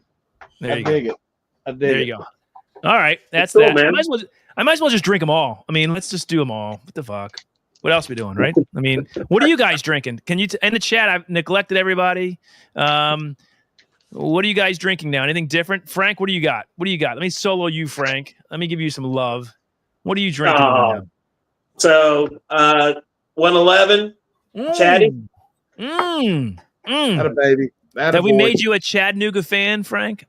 Yes, you did, and I believe they either just released or getting ready to release their next two versions of the Chatty out there. I thought I saw it was either still. Yeah, It was a stillback? collection Stillbacks. and the Amara finished rye. Just Yes. released. Yep. Let me ask you guys, when will they put out their next bottle and bond for that? Like, I'm a big fan of what they do for their bottle and bond. May. Yeah. Okay. I love the. Yeah. What do you have there? You have Nice. So that used to be. Oh, that nice, used to dude. be Lawrenceburg. That was the old Lawrenceburg, right? It is, but this is a distilled and aged by Sazerac Company in What? Bardstown. Bardstown. Oh, is Yeah. that one of the buff turkey bottles? Look at the Oh. color. Look at the color. Jesus. What's the age on that? 8 years. Dude, that's mahogany goodness right there. Good Where'd you Lord. get that, Marty? Where'd you get that? Hold on. Let me solo you, Marty. Hold on. Give me Yeah, a get him minute. up there. Hold on. Sorry. There you go. It's the 8-year bottled and bond. You can see it down here at the beautiful. bottom. Where'd you get this? You have to get them at the distillery. Top Jimmy, God my number one guy. Holy I think Dave smokes. Douglas and I had Greg on last Tuesday. And Yeah, I Top saw that. Jimmy- Yeah. Yeah, and then top Jimmy went the next day. Is anything you want? I was like, dude, if you can find me the bottled and bond, I said, because that shit is amazing. All right. Well, I, Nice, think Marty. I need a nice palate cleanser. So let's go with the Starlight next. That was a joke. Oh, I got Starlight right here. That was a joke, but it's not a joke. That was bad. It was a bad joke. I'm sorry. Let me get Marty. Marty, as sexy you are. Terry Powers with the $5 super chat. No clue. Yeah, there is. Terry, you're gonna win a sample. Andy's gonna be. Andy probably won't be drinking any of this because I'm gonna be doing reviews of each one of these. But the spring collection from Lost Lantern for one giveaway, and then the other giveaway is going to be 2 samples of single barrels from Fred Minnick's K. Luke Super Bowl. I don't know. There's a lot of whiskey here. 2 of them. They're really good. That's what I'm giving away. So there you go. You're in, Terry, for that. All right. Next one is Starlight Honey finished. Marty, what is your thoughts on Starlight? You've been there. You've picked barrels there. Yeah, You're a fan. I think. Let's see if I can. You know what? Everybody under the sun, including myself, have done a Starlight pick. Okay. I have not. I haven't. I haven't. So Well, that's okay because 21090 has not. so that excuse I just gave is a reason why not to. Okay. Uh-huh. But for me, their honey barrel finishes are fantastic. I love them. I've done 2, I think 2 or 3. Amy, go ahead. Two picks in the past, but they're getting beat to death. I'll just be honest. Starlight's getting beat to death with all the picks, but they have. It's their not honey that they, barrel. I don't know, man. I'm trying to be nice. Help me out. I mean, All right, one of the problems with Starlight is that they won't let their casks age any longer than the minimal viable amount of age. They're very proud of making young finished whiskey at an interesting price point. You know, so like 4-year whiskey for $80. You know, Yeah, they've got. it's funny. But There it is. Thanks, buddy. Yeah. So, honey, really enjoy. All right, well, that's what I have. Let me read about the Starlight Honey finish. This is from the Lost Lantern Spring Collection, 110 proof, 265 bottles. Good Lord. Well, you know, it's not high age statement. MSRP, Anthony, you're right on. $80 for this one. It is, let's see, known for its expert finishes. Starlight aged their there you go, Anthony. Their 4-year-old bourbon for a whopping 3 months in a cask that once held barrel-aged honey from their farm. So we've got Todd, I'll tell you this. This might be the best thing you've had tonight. Well, I tell you what. It smells like honey and what like wildflower. It I makes was going to say, it probably smells like wildflowers and raw honey. It's super floral. Dude, It's super it'll floral. make you want to get on the back of a bumblebee and ride for 5 miles. Hey. I promise. I'll take it. I need some action. Let's go. I love it. Whoa, okay. Hey, no. All right. Yeah, the nose. I mean, nose is sweet. I mean, listen, it's not very complex though. I mean, there's not. No, That's all. no, it's That's not. all I'm getting. No, I don't think that's what Starlight is about. Starlight is about putting exactly what you're going to get right there on the bottle, I mean, that's and, nice. and describing it pretty I tell you what, succinctly. That it. You know what it tastes like? A bit of honey to me. Bit of honey. Yep. You know those candy chews, the bit of honey. That's what it But tastes you know like. what? To me. Hey, Todd, it's just enough that it's not Yeah. too much. No, I will tell you this. All It their drinks higher honey finishes, all their honey barrel finishes, to me. Yeah. I'm not trying to toot a horn. It's just I will tell enough, you. but not too much. Marty, It I agree is- with you. I It agree is. with you. It I'm is. serious, dude. I don't hate this. My wife. Yeah, There I is a can't keep nice those spice things. that comes through on this, which is surprising to me. It drinks higher That's than the the 110 bourbon. proof. Yeah, Yeah, that's the bourbon. That's the yep. Even at That's 4 their years. high rye bourbon. I'm not selling Anthony on this, though. I can tell right now. He's like, I'm passing on this one. I get it. I'm not sure I'm going for this either, but I tell you what. I like that. I like that. Thank you. I mean, it's a honey finished bourbon, so it's sweet, obviously. You gotta take it. You gotta take it for what it is. You gotta take it. It is for what also it is. $80 for a 4-year-old bourbon too, which is Yeah, but you're paying the money for the honey barrels. honey. That's Yeah, it's a super. It's not Yeah. cloyingly sweet. Yeah, I mean, there's a nice spice on the mid palate. It's like Yeah. if you know there's old you know what I'm talking about, the bit of honey, the caramel honey. Yeah, yeah. That's what this tastes like, the shit that And- sticks to your teeth for 3 days. and that's what this does. Yep. Start honey finish is better than. Don't have yeah, any dental work. That's for damn sure. yeah, Gandy, you're right. It's the Starlight's rye. Oh, the rye. Oh, so this isn't a rye though. This is a bourbon. Oh, damn it. Well, that would make sense too, because the rye. I've ever had that the 2 picks I've done there. I don't think the rye honey was an option. I tell you what, that's what that tastes like to me, is a bit of honey. I mean, if you like It's that good, man. flavor, It's crushable. It's crushable if that's all Yeah. you're drinking. I'm probably not going to buy it still. I like that. That bottle is crushable. That should It's be a very new crushable. category. I'm not kidding. It is. If that's all you're drinking that night, it's crushable. If that's all you're drinking. You know what some of my favorite is tonight? So far, it's not The walnut, man. it's definitely the walnut. Anthony, that thing is. How did you? That's it, man. That is all right. Let's do one more. Might as well do them all. This is the Opulent Orchard Apple Brandy Finish Starlight Rye. That What do we know be about so Todd, that might be so rich sugar that it may make your pung tongue fall back on your lollygigger and your piss will get sprung. Wow, man. Whoa. Sir, you mean your language. You mean I might get like a hair on my head that pops out of my head? Is what you're saying? Hey, dude, you may grow eyebrows that you may have to trim tomorrow. Oh my God, I could only be so wow. lucky. I could only be so lucky. Wait, did you say the Opulent Orchard? Opulent Orchard. Isn't that the New York Distilling Company apple brandy finish?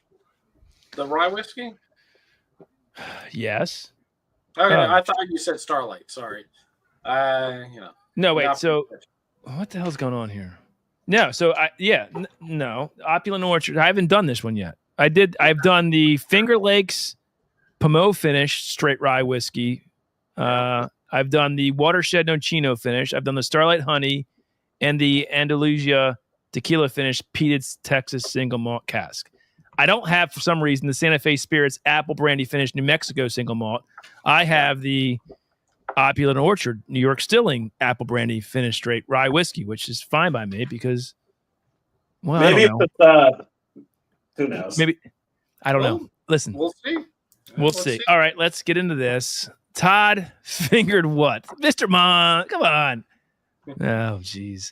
All right. Hey, can somebody Marty put your anybody's not a subscriber to Whiskey Knows? Marty, put your channel in the chat. All right, buddy. Thank you, man. Please go subscribe to Marty. He is been with us for Marty. How long have we known each other? 4 years. 4 years. We started this journey kind of together in whiskey. Well, at least we did with Marty. You already were established. But yeah, one of these days, Marty, we'll do a pick together, right? Yeah, man. Let's do it, Marty. All right. So here's what they say about this Opulent Orchard.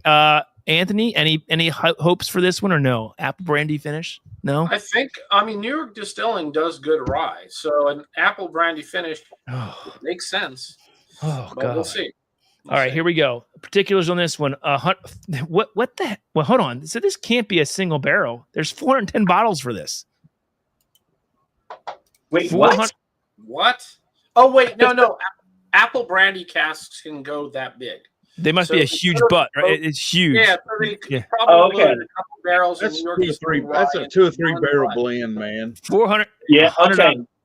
$100 MSRP on this one, guys. $100. 114.9 proof.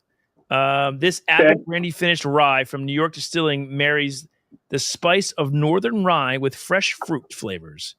Blended by the Lost Lantern team, it combines three 7-year-old rye whiskeys, each finished in American apple brandy barrels, creating a balanced mix of spice and sweetness. All right, let's get into it then, right? Watching delicious apple with cloves is exactly what I just heard. You're not wrong on that nose.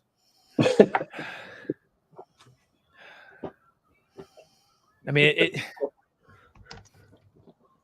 Oh, everybody, Corvette Trey's in the house. Hey, thank you. Just because, hey, Bardstown's kicking in. Corvette Trey, thank you for the super chat, brother. You rock, man. And Amy Bowen, thank you. Appreciate you. Are you tracking for me, Amy? Again, we're giving away each of these. I'm going to give you the full samples. I'm going to do a review of these, and Andy's not going to get any of them because he's on a plane to Vegas. I'm not. And then, so there's 2 giveaways. And then Fred Minnick's K-Luke single barrels from his big game party. We've got probably at least 300 milliliters of each of K-Luke single barrels, guys. One of them is a 126 proof, 9-year MGP bourbon. And the other one is a 123 proof 9-year Indiana. So they're 2 Indiana bourbons, MGP bourbons. All right, on the nose. Sorry, back to the. What am I doing again? I don't know. What is this? Opulent Orchard. New York Distilling. Yeah. Apple brandy finished. All right, let's just drink the goddamn thing.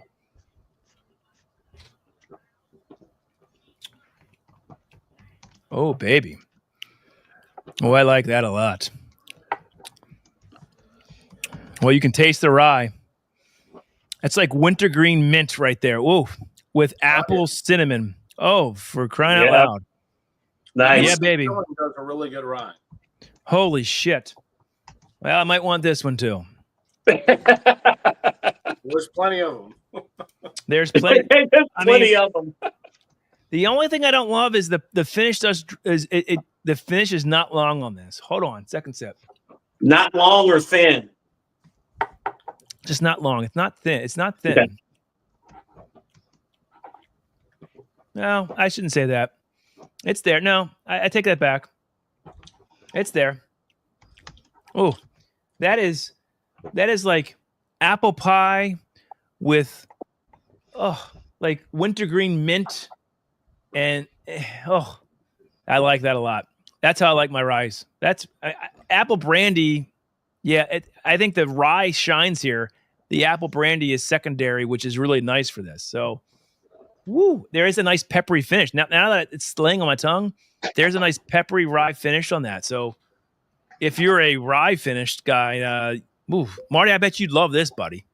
Maybe not. I don't know. You love rye, and it's a nice finish of that sort of apple pie, cinnamon, wintergreen. Oh boy, Anthony, I think this might be up your jam too. I highly recommend. So yeah, I like New York Distilling Company, so this makes sense.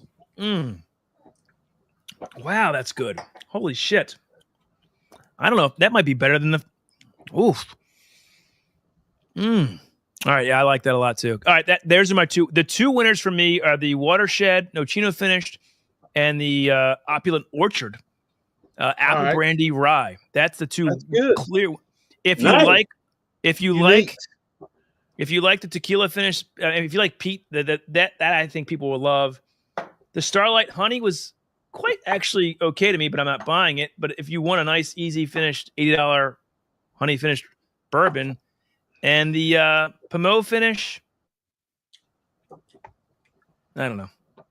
It's all good. So it's not nothing to write home about. So I'm not going for that. I'm going for these 2 right here. They're overpriced, right, God? They're just overpriced. Well, I don't know. I mean, it's what I like, but I mean, what you like and what everybody else likes, I don't know. What the hell is Andy? Because I'm getting drunk now. God damn it. Is he out getting drunk? All right, let's show where Andy is. You guys are troopers. He's got 11 minutes left still in this fucking plane. Jesus, 10 minutes left. Oh, there he is. He's let's zoom in. So we zoom in. Oh shit, where is he? He went around that storm. Went around another storm. Where's he going? South America? Who knows, man? Like. I don't understand why he's going to Corbin Cash and he's staying in Vegas for the night. I think that was all a bunch of bullshit from the stay in Vegas. That's what I think. I don't know how he's like, I gotta stay in Vegas so I can get up. I'm like, what? Couldn't you just fly to California? He's like, nah, I'm gonna go to Vegas. I'm like, okay, whatever, dude. It's just our money. Vegas was a viable option for driving to Corbin Cash. That's he's not driving. He's getting on a plane and flying to Fresno tomorrow, Anthony. There you go. It's 21090 money going down the drain as we speak. That's what it's doing. We don't make any money as it is. Whatever. I can't argue with him. He's doing it, not me. No. By the way, my birthday's this weekend, guys. That's one of the reasons why I'm not going to Vegas for our big thing with Mark. Mark's going. So the other part of this is after the Corbin Cash pick and meet up on Thursday, anybody who wants to go to Vegas can go to Vegas because David and Andy are going back to Vegas to meet up with Mark and his wife. They won the giveaway for the weekend in Vegas. And so that's what they're doing this weekend in Vegas. And so Andy's going back to Vegas after the picks and the get-together on Thursday. Friday morning, him and David are flying to Vegas to do this weekend with Mark, who's not even in the chat tonight, I don't think. But him and his wife are going. We're paying for. By the way, we didn't realize it was during March Madness. And flights were freaking ridiculous. Oh, yeah, stupid us. But it's all good because Mark's going to have a good time, and David and Andy, it's going to be all good. So it's all good. All right. It's all good. All right, let's take Andy off the board. What do you guys drink? I've now gone through all of the Lost Lantern picks, so that's great. I can do my reviews this week of that. You guys will know it. You guys, you know what I like and don't like. April 2nd is when that's coming out. Anthony, they're all usually on what? Sealbacks? Is that where do you get these from? Sealbacks, as well as a couple other online retailers. I should probably read the press release. The actual Corbin Cash website itself will sell them to you. You mean Lost Lantern? Yeah, Lost Lantern website. Lost Lantern. Sorry, yeah, it says it right here. It says Lost Lantern Spring Collection 2025 will be available starting Wednesday, April 2nd at lostlanternwhiskey.com, sealbacks.com, and select retailers in California, New York, Massachusetts, and the Lost Lantern Tasting Room in Virginia. I don't know how you say that. Vermont. Yeah. All right, there you go. Get Andy off the screen. I'm tired of Andy. As for what I'm drinking right now, I'm drinking the combo pick from Bourbon of the Week, Bourbon Judge, and 21090. The hard. Oh, I don't have any more of that. How good is that? It's so good. It is good. Another example of like, even though it's very transparent with the age, it's not a very old whiskey. It's a 4 year and some change. Yeah, whiskey. Fantastic, absolutely fantastic. Worth every. You know what? That's a good question. So, Marty, what is your thoughts on Hard Truth? I'm curious. The good or bad? It's okay if you don't like them. It's good. It's really good. I think it's a great economic value. I think their picks are phenomenal. I think the best bottle I've ever had come out of there is their cognac finish. Darrell's in the chat. Oh, Darrell's here. I mean, Darrell. Well, yeah, there you go. I think Darrell's had it. The Hello Again Whiskey Friends pick that came out about a month ago is hands down the best pick I've ever had from there. I don't know, man. I just think they are, for me, like, we talk about Ben Holiday, we talk about Hard Truth, we talk about some of these other distilleries. I just think Hard Truth, hands down, for the money, is probably the front runner for me on what they're putting out. I think I've not been there. I know multiple of all our whiskey friends have been there for multiple picks, and they talk about how cool the place is.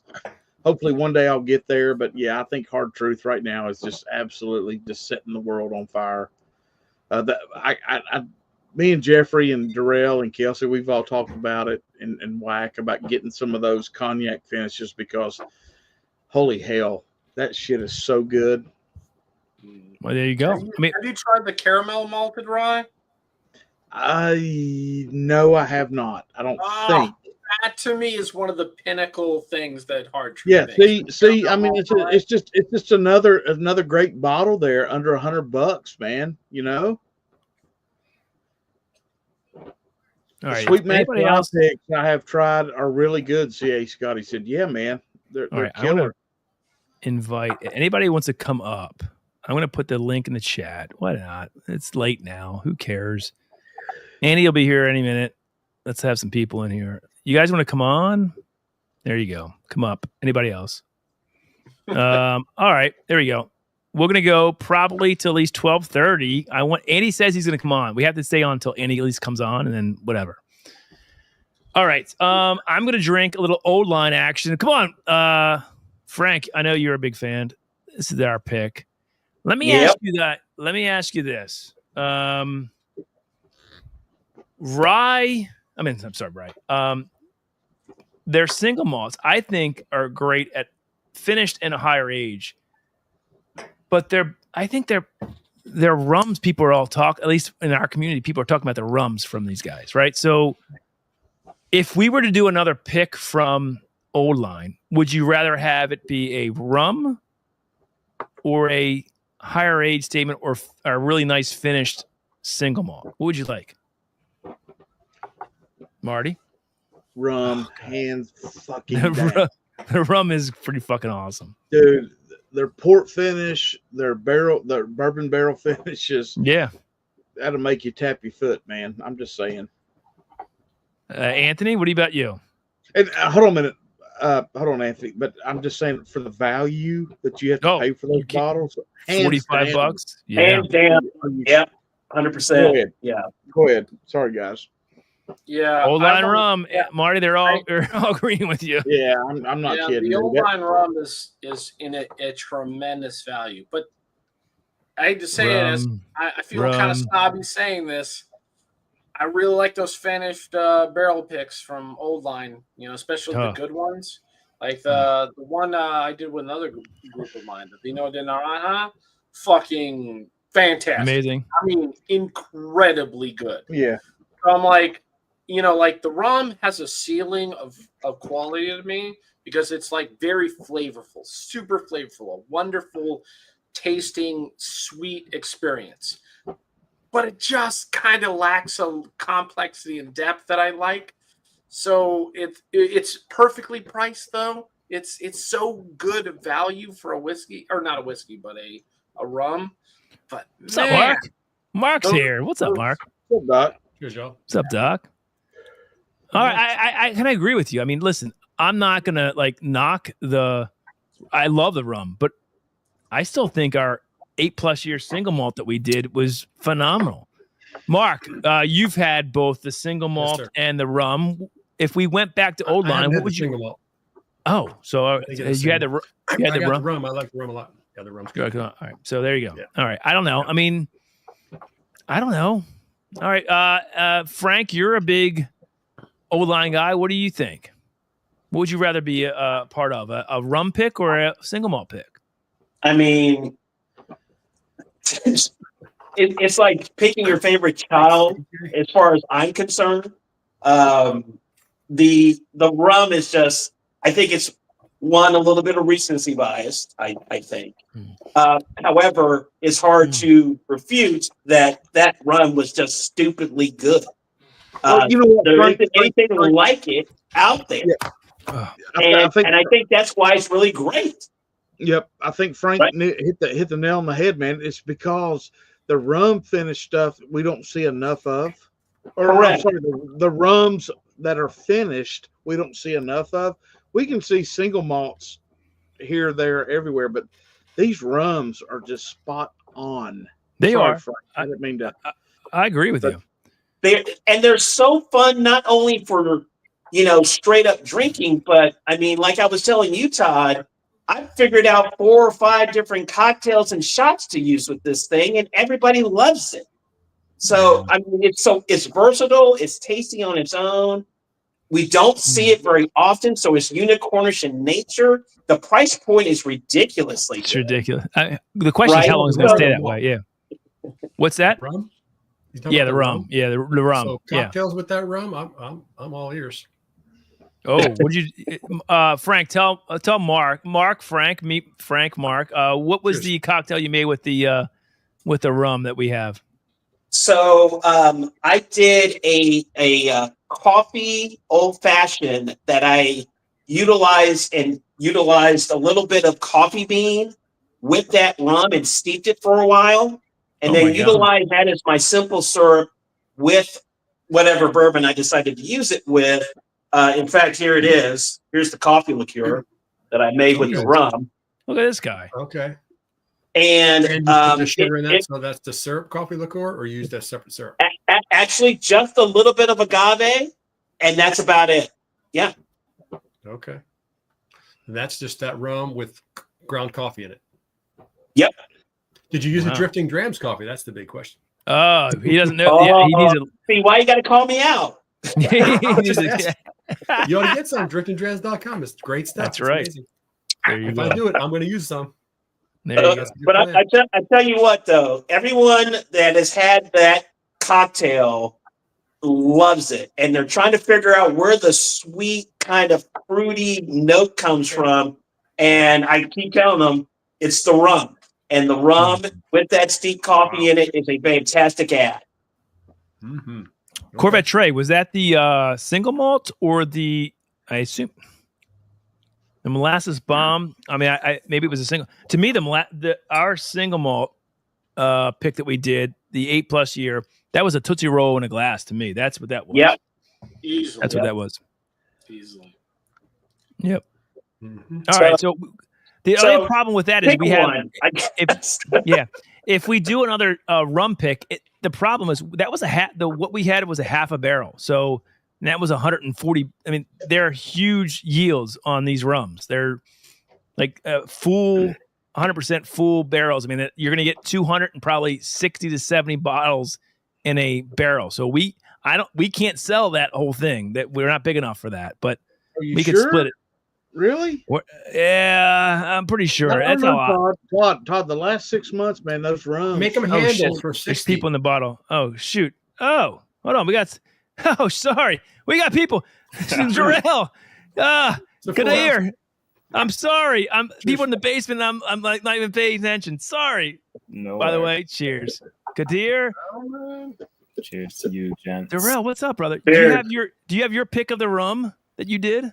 I do have that pick. Let me ask you this. So have you had their single malt though? Yes. And you prefer the rum better, I assume. They're both really good. For me, I think it would just be what I kind of want that day. I hear you. But they're both really, really But good. for the price, the rum is absurd, right? I mean, we can agree with that. Hands down. Hands down. And Darrell is a rum guy. So How much Oh, does yeah. a single malt cost? $60 for an 8+ year cash strength single malt. So They're it's both $15 getters, man. more. Yeah, They're if we're both looking at a getters. straight value standpoint with quality, then yeah, the rum. You know, Yeah. I think they're leaving money on the table for both of them, to tell you the truth. I mean, I think they are too, Todd. I agree with you. I agree with you on that. Yeah. I think they're leaving money No, on the table. I think no. Here's what they're doing. They're trying to compete with the big brands like Westland and Westward and all these East Coast that have West Coast have all this cachet around their single malts. They're trying to get that that market knowledge, because like honestly, like their single malts are getting almost as good, if not better, than some of those, especially once you consider some of the barrel things. I can't. Yeah, I can't. I certainly can't. I mean, it is what it is. I mean, to me, I love that old line is like getting some plub. I mean, Darrell, you guys did a pick with Big Vic and Dan of the rum. I still think their single malts are some of the best in the country. I know everybody talks about Cedar Ridge, and I don't know. I just love what they do with their single malts, but their rums, they're unquestioned. I mean, I don't know. I think it's really good too, man. yeah. I like. Old school there. Look at it. Look at you. I don't even have a bottle that open. I have one bottle the left. meetup I freaking missed. That was released during Jason's, right? Or you brought a bottle during Jason's meetup of that one? Yes. Jason's meetup. Yes. That was our first pick ever, like 2 years ago. And so we didn't know what the hell we were doing. We got lucky with that. I mean, we're better to be lucky than good, Darrell. You know that. Come on. Let's be honest here. It's better to be lucky than good. That's how it is. Oh, man. All right. So, Kadir, how are you, buddy? Thanks for coming on. I'm good, man. How are you? Good. So what are you sipping on? This is Russell's Camp Nelson. Oh, Jesus. Is it Jason and Scott's pick that's coming out Friday? Is that what that is? No, you got to. No, this is just a regular Camp Nelson. I guess regular is a loose term for Camp Nelson, but yeah. Store pick. Yeah, but my go-to sipper lately has been Frank August single barrel, which has been really, really good. I don't know what they're selling. I know they're sourcing, but I have no idea what it is or who it is. I can't find out anything about it other than it's freaking phenomenal. It's Bardstown Bourbon Company, just so you know. Is it Bardstown? Yeah. The 7-year that just dropped is really good. Yeah, they've been sourcing those single barrels run the gamut between 5 to 7 years, from what I understand. They have been getting some really good ones from Bardstown. They have a really good relationship with them. I have the Mizunara finish Frank August. I really love that one. So, Marty, you're in twice. Who's that? Marty came. You're in here twice for some reason. I don't know why. Does anybody know if UNC lost tonight? Nope. Don't know. Okay. Marty, where are you? What are you doing? Marty, what are you doing? He was frozen trying to join back. I'm here. There you are. All right, very good. All right. Let's see where Andy is. Let's bring him up on the screen. Darrell, what do you guys got coming up for your channel in terms of barrel picks? What do we got next for Hello Again Whiskey Friends? So we picked a Green River and a Bardstown pick. We got New Holland and oh my God, why am I drawing a blank on the junkies? Copper and Cask. Evernorth. I wanted to see accents here. We got Copper and Cask already in the works. That's getting bottled this month. Oh, hell yes. Hell yeah. Yeah, so Copper and Cask, Bardstown, Green River, a New Holland pick, the Ebanoff Spirits pick. That's 5. Jesus. So I heard from Dusty Dan that the Bardstown was great. He was raving about the Green River pick. Like that was something mind blowing. So I can't wait for that. I mean, well, both of them, but the Green River especially. I heard is really good. When will they all be out though? Like, so you've done the Green River, you've done the Bardstown. Evernorth is and Copper and Cask are done. Copper and Cask will be the next one. That's getting bottled this month. It's probably going to get released next month. Who's that through? Is that through Sealbox? All right, nice. Free shipping. Yes, let's go. There we go. That's a really good pick. I mean, come on, yeah. Green River one, but obviously we got all the guys. Yeah. So that's going to be solid. Then, those will be the next two. Then they'll head out to Michigan. I'm not sure if I can actually make that. I was just telling them with so much shit with work and I hear you, man. Kids and family. Dude, I'm with you, man. I'm with you. That's why Andy's going out to Corbin Cash and I'm sitting here with you guys. So it's all good. It's all good. I know how it is. It's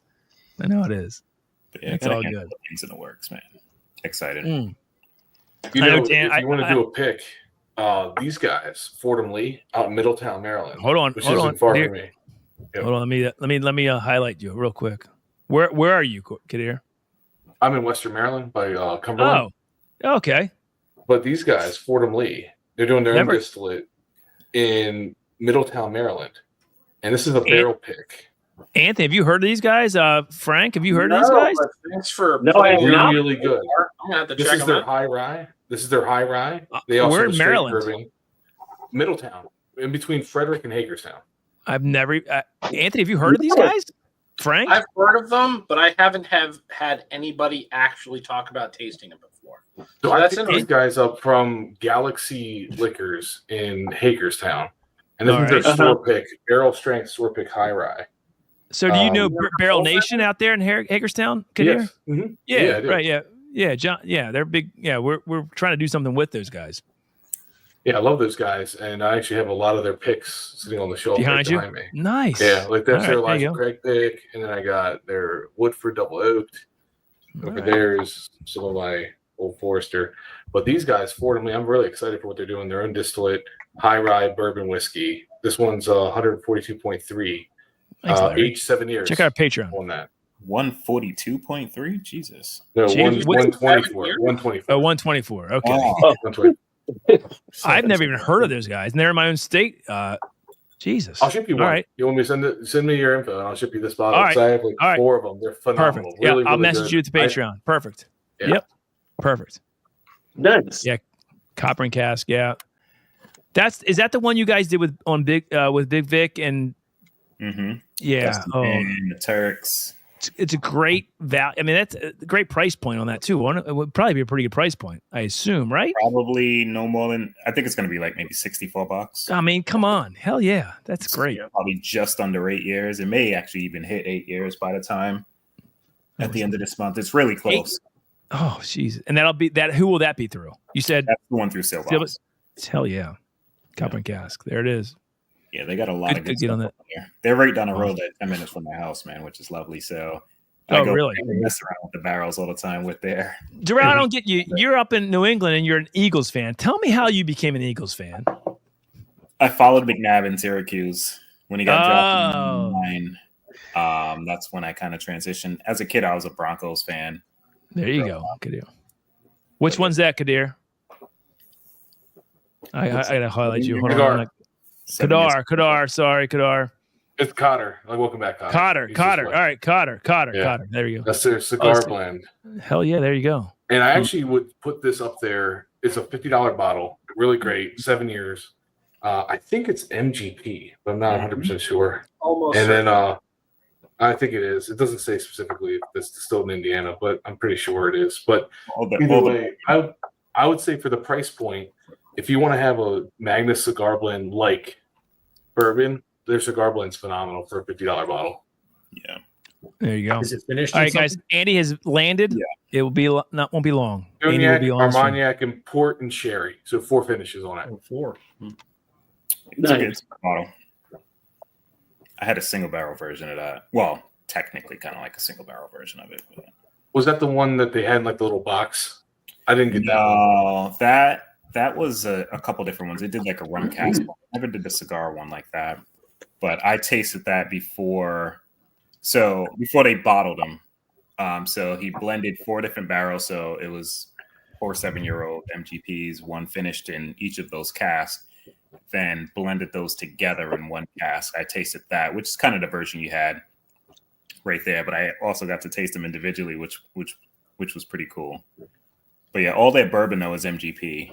The only thing that differs sometimes is if it says Canadian or if it says Kentucky whiskey, because they sourced a couple like Kentucky light whiskeys, but outside of that, all the bourbon, if it says bourbon on there, it's MGP. Yeah, this is bourbon, so it was probably just MGP. Yeah. It's a high rye bourbon. This is a high rye though. It does say that the mash bill, low rye and high rye, mixed, blended together, minimum of 7 years. Yeah, it's good. That's stuff. great stuff though. I really like what they're doing. Mm-hmm.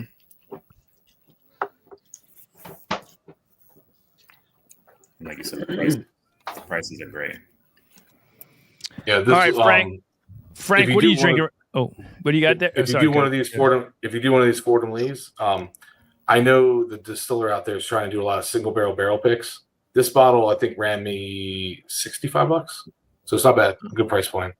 Do you know what the age tape? God, 7 years. what's the age? 7 years, he said. 7. Oh, 7 years. Jesus. Yeah, I know. That's what I'm saying. Really good. how have we never heard of that? Frank and I know. Anthony, I've never tried it. Have you? No. The first question that comes to mind is look at the back of the bottle. Does it say distilled in Maryland? Yes, that's the distilled first in thing that comes to Maryland, mind. Middletown, Maryland. Yes. Are you kidding me? This is crazy. I'm gonna be researching. If I weren't flying out tomorrow, I'd be going there this weekend. Like, Don't worry, Anthony. I'll do some research tomorrow. I got nothing else better to do.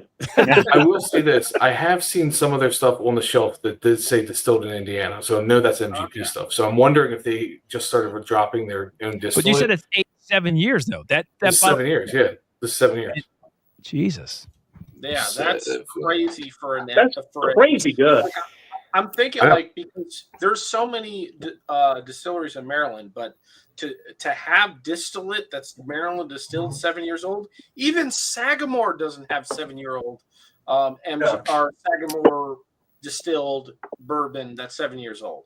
That's really fascinating to me. Yeah, this is their straight bourbon here. The other one's a high rye. I wasn't too impressed with this. It was really young, but there's no age statement on it, which tells me this one is probably one of the younger ones. Mm-hmm. That's their straight, and it definitely just is distilled in 4 years straight. This one distilled in Middletown, Maryland. Yeah, so this was their. But you can see the color difference on these. Oh yeah, you can kind of see that. Yeah, definitely darker. This is their high rye. I actually like their high rye better than their straight bourbon. This is very young, but you can tell it's going to be good. It's going to be good stuff. Do they still have that barrel pick over at Liquor Locker or wherever they sell that stuff? This was at Galaxy. Liquor Locker didn't have it. Galaxy, which is around the corner, it's not a part of the Barrel Nation, and this is not a Barrel Nation pick. I don't know. Honestly, I bought 3 of them because I opened the one when I was there, tried it. It was freaking so good. I was like, you know what? I'm going to support a local guy doing his own distillate, especially in Maryland. Yeah. Yeah, for sure. He says straight, it's going to be 2 years, at least 2 years. Yeah, so this is straight, so it's got to be at least 2 years. You probably, I would think this looks like a 3 or 4 year, just on the color. 2 will be. Let me put it this way. If they're following TTB regulations, if they are a straight labeled whiskey and they are under 4 years, they have to put on the label or run afoul that it's under 4 years. Like it's 2 or 3 years. They have to put that on the back. Doesn't say it on the label. Label says if they're following rules, that means it's at least 4 years. Yeah, it's not bottle and bond. This one here is a 47%. Well, yeah, it can still be 4 years, but not bottle and bond. You're right. Yeah. Oh yeah. What was it? 2 years to call straight. That was our OCD pick. What's OC? Oh, Glens Creek, OCD number 5. If you like smoky barbecue, this is what that is. I like barbecue. I don't like smoke. Oh, there's tons of smoke in this. Yes, this is not your jam then. Yeah, I stay away. It's not peaty. It's smoky. There is a difference, but yeah, I get what you're saying because I'm not a big peat fan either. So it's like barbecue in a glass. Barbecue chips in a glass. That's what I say. Then that What's barbecue that's not smoky? So like, yeah, ketchup and vinegar. Or? No. It's Brown definitely sugar. smoky. It's not Brown peaty. I think sugar, peaty ketchup. to me, peaty is like burnt tires and Band-Aids. That's Okay, what peat but tastes to me. barbecue then? What's barbecue? Smoke, like I like a smoked porter. That's what I get out of this. A smoked porter. So like to me, it's different than it's a complete different take on peat. I mean, it's not peat. Did you try this, Doc? No, but he said I like barbecue, but I don't like smoke. I just don't know what like. I don't like peat. No, smoke and barbecue are the same. Yeah, smoke and barbecue are the same thing. I think. Yeah, but I correlate smoke when I say it to like freaking peat. That's why. Yeah, but peat is to me is different than smoky barbecue. There is a difference. Like actual wood smoke. Correct. As opposed to peat. Smoked meats. So I don't love peat, but I like this a lot. But that's me, and I don't know. To me, it is. So there it is. Out of curiosity, has anybody here had the MB Roland Dark Fired Bourbon? Negative. All right. No. If you want a whiskey that has real barbecue character, or specifically a bourbon that has real barbecue character, I highly recommend giving that one a chance. It is a very interesting bourbon. Throw it out there. Interesting, you say. Yeah, I have a bottle of it in my closet over here, along with other stuff. And I have to say, it's one of the most interesting things MB Roland over in Kentucky makes. It's completely under the radar, unless if you're into like barbecue like, which is what I cannot wait to get that OCD because I'm going to compare it to the MB Roland. So I want to know if it's like just subtly barbecue or if it has that like strong barbecue flavor like the MB Roland Dark Fire has. So it'll be an interesting comparison. Oh, baby. It's so good. So good. So good. God, And I don't like giveaway. beef. Oh, that's all right. Let me start doing the wheel. All right. Yeah. Thank you for reminding me. I will start getting the wheel and we'll get, if Andy's not coming, well, we're going to shut down the stream. We have like probably another half hour. We'll be done. So Amy you guys a while take ago over. said she was tracking. Did Amy do your wheel? She might have. So Amy, are you tracking? Oh, that'd be amazing. That'd be No. She did a so while ago. amazing. She said she would, but I don't know. Amy, let's hope. I know she was here. Amy's the best. Hold on, let me go to that.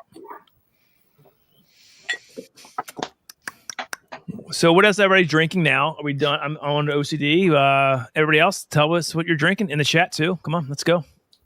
Just poured some Hard Truth up.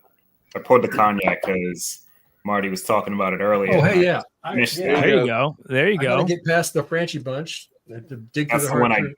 just poured. Well, just grabbed. I haven't poured it yet. Had a baby. Haven't Had opened a- this one that I got from Hello Again Whiskey Friends, the 24 blend. That's Andy said, "Hang on there, little fella." Yeah, he's coming, huh? Really good. He's coming? Oh, good. Malt is really Andy's good. landed. Andy has landed. All right, brother. I gotta There move he the is. PX out of the way. There he is. Come on, brother. Come on, big guy. Come on, big guy. Get to your hotel room. Let's go. He's been traveling for the last. Behind the I know how PX good that is the is. cognac. Nice. I'll be right back. I gotta check the plumbing. And Uh-oh. Marty All leaves. right, brother. Yeah, And we got the I'll be old- right back. Oatmeal all good. cookie cork. Hey, They're awesome. hey, Jarrell. Yes, sir. You've had the caramel malt Hard Truth, right? Yes. So how would you put that in comparison to the cognac finish? I'm generally curious. Way different. It is different.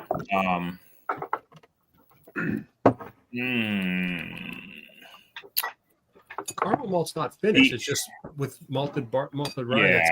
The Multi cognac barley for me just comes across maybe a little sweeter with some nice spice towards the mid and back. But I love the flavor of what that caramel malt does to the rye. Oh yeah, was that the caramel first malt. one I've One of ever my had. favorites. That was the first one I had from them, and I was like, "Oh crap!" So Jeff sent me that along with the coffee, the chocolate malt. I keep saying coffee because that's what it tastes like to me. It's like burnt coffee bean. That's the only thing from Hard I don't Truth think that I do not like. Yeah, I agree. You know, but everything else from them is good. All the finished ones are really, really good. We got to taste those when we did. Was it our pick? No, we went to visit them, and we got to taste those as single barrels at full proof or cash strength, barrel proof, whatever.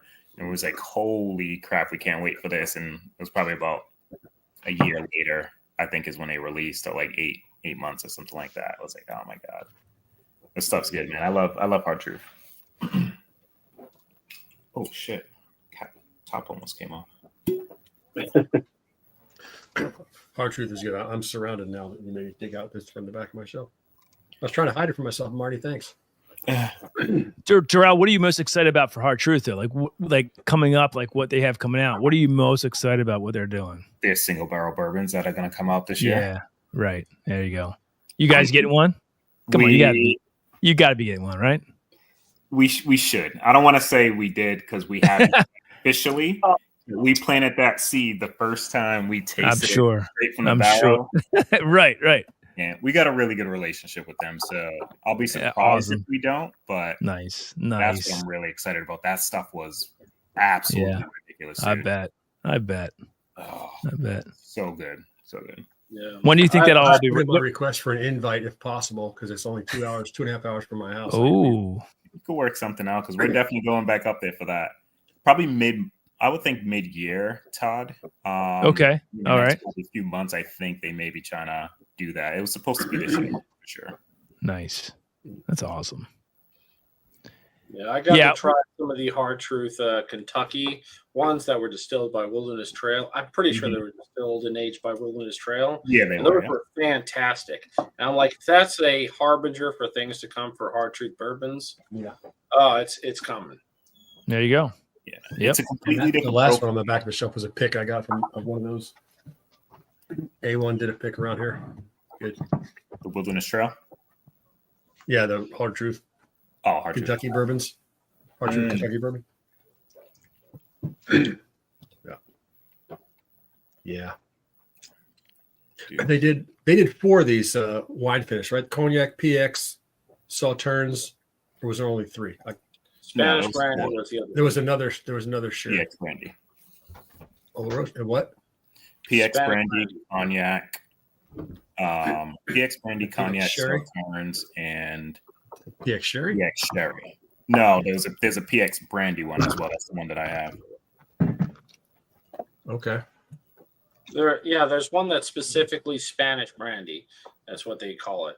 Yeah, it looks like that, but the one I have is brandy. Okay, so that was the 4th one. Yeah. Brandy, a sherry, cognac, and the Sauternes. Yep. I came home with 2 of them just because, they were the the cognac was the favorite of the ones we tasted over there.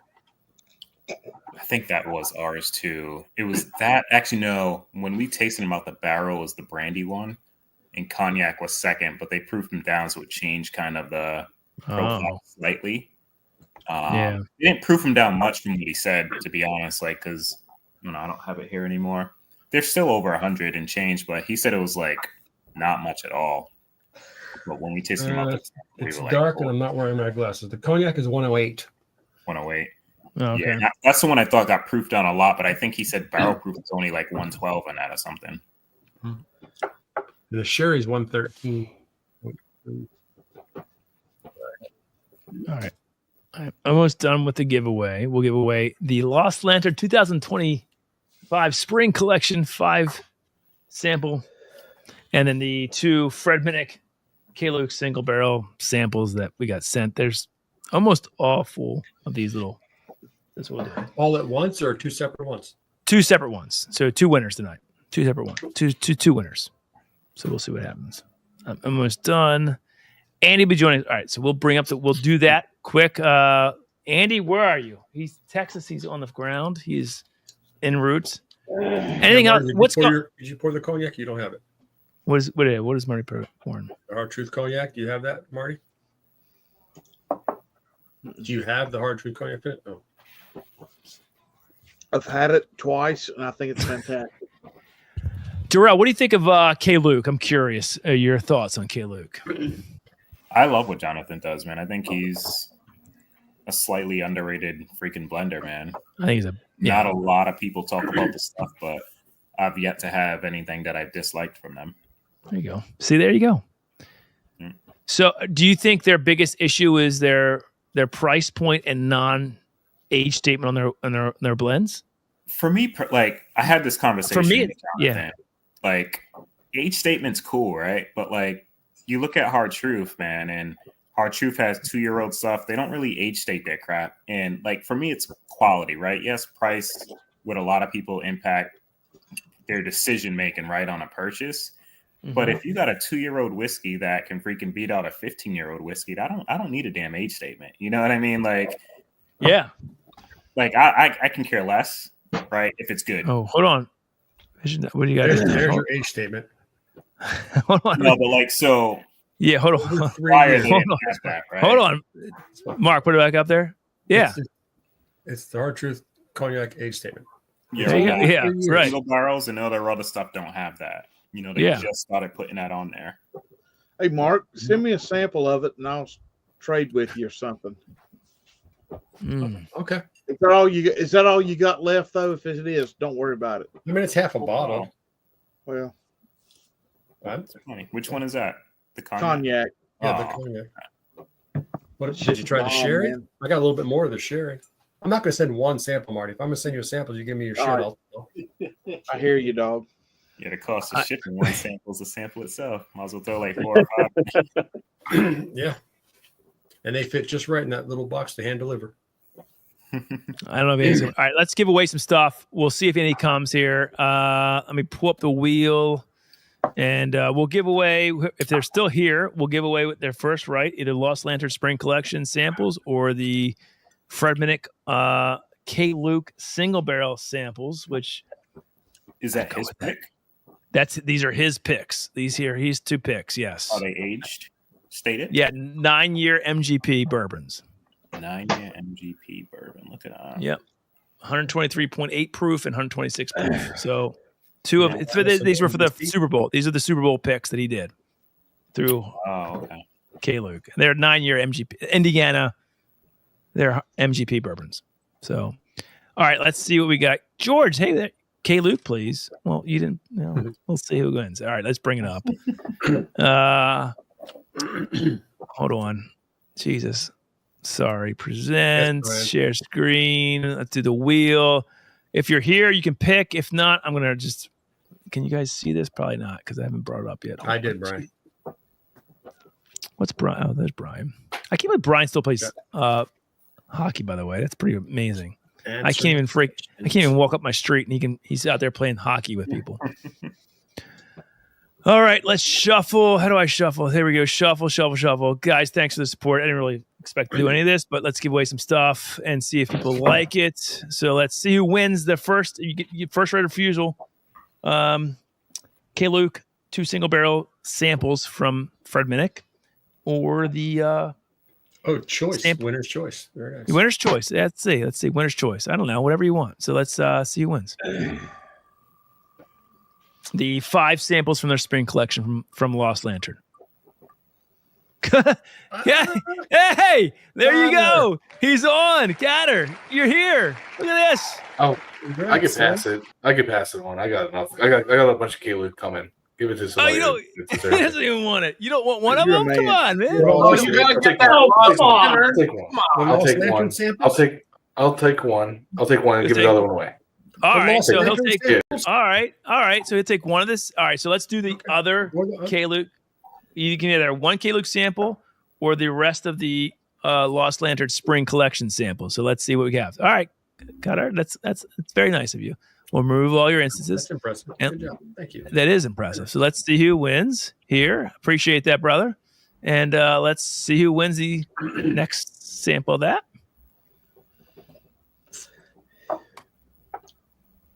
Lewis, LP. Are you blocked? All right. I don't know if. Oh, you can't see the wheel? Oh, shoot. That's all right. We trust you. That's all right. We trust you. That's who it was. Sorry. God damn it. All right, dude. I don't even know if LP. He might even. Is he here? He might be here. I don't know. Dang it. LP is he here? LP, are you here? Who is it? He's not here. Where's LP? Come on, LP. Tell us you're here. That's all right. All right, LP, you won, and then the last winner will remove all of his instances, and then let's see who wins this. Can you see this now? Still, hopefully, good. Yes. All right. Sorry about that, guys. For the Lost Lantern. Stop. Delicious, Terry. Terry Powers. All right, Terry, you win the Lost Lantern sample giveaway, and Andy's still not here. Wow, Andy, very unfortunate for him. Should we continue on until Andy stays, or what do you guys want to do? Go on. We can keep going. Man. It's your show. I have nothing to do on. Andy said he's going to come on, so I think we should stay on until Andy comes on. Enjoying this cognac, and then everybody leave, and Andy will sit here by himself. That'd be perfect. I am personally gonna have to leave. I have to get prepared for the flight to go to California tomorrow. So Anthony's going to Corbin Cash tomorrow. Anthony. Anthony, hold on. What real sick, Anthony, 1 second. What do you hope that Andy picks at Corbin Cash tomorrow? What do you hope? A barrel. There's multiple barrels. I hope he picks a fantastic non-has. Bourbon.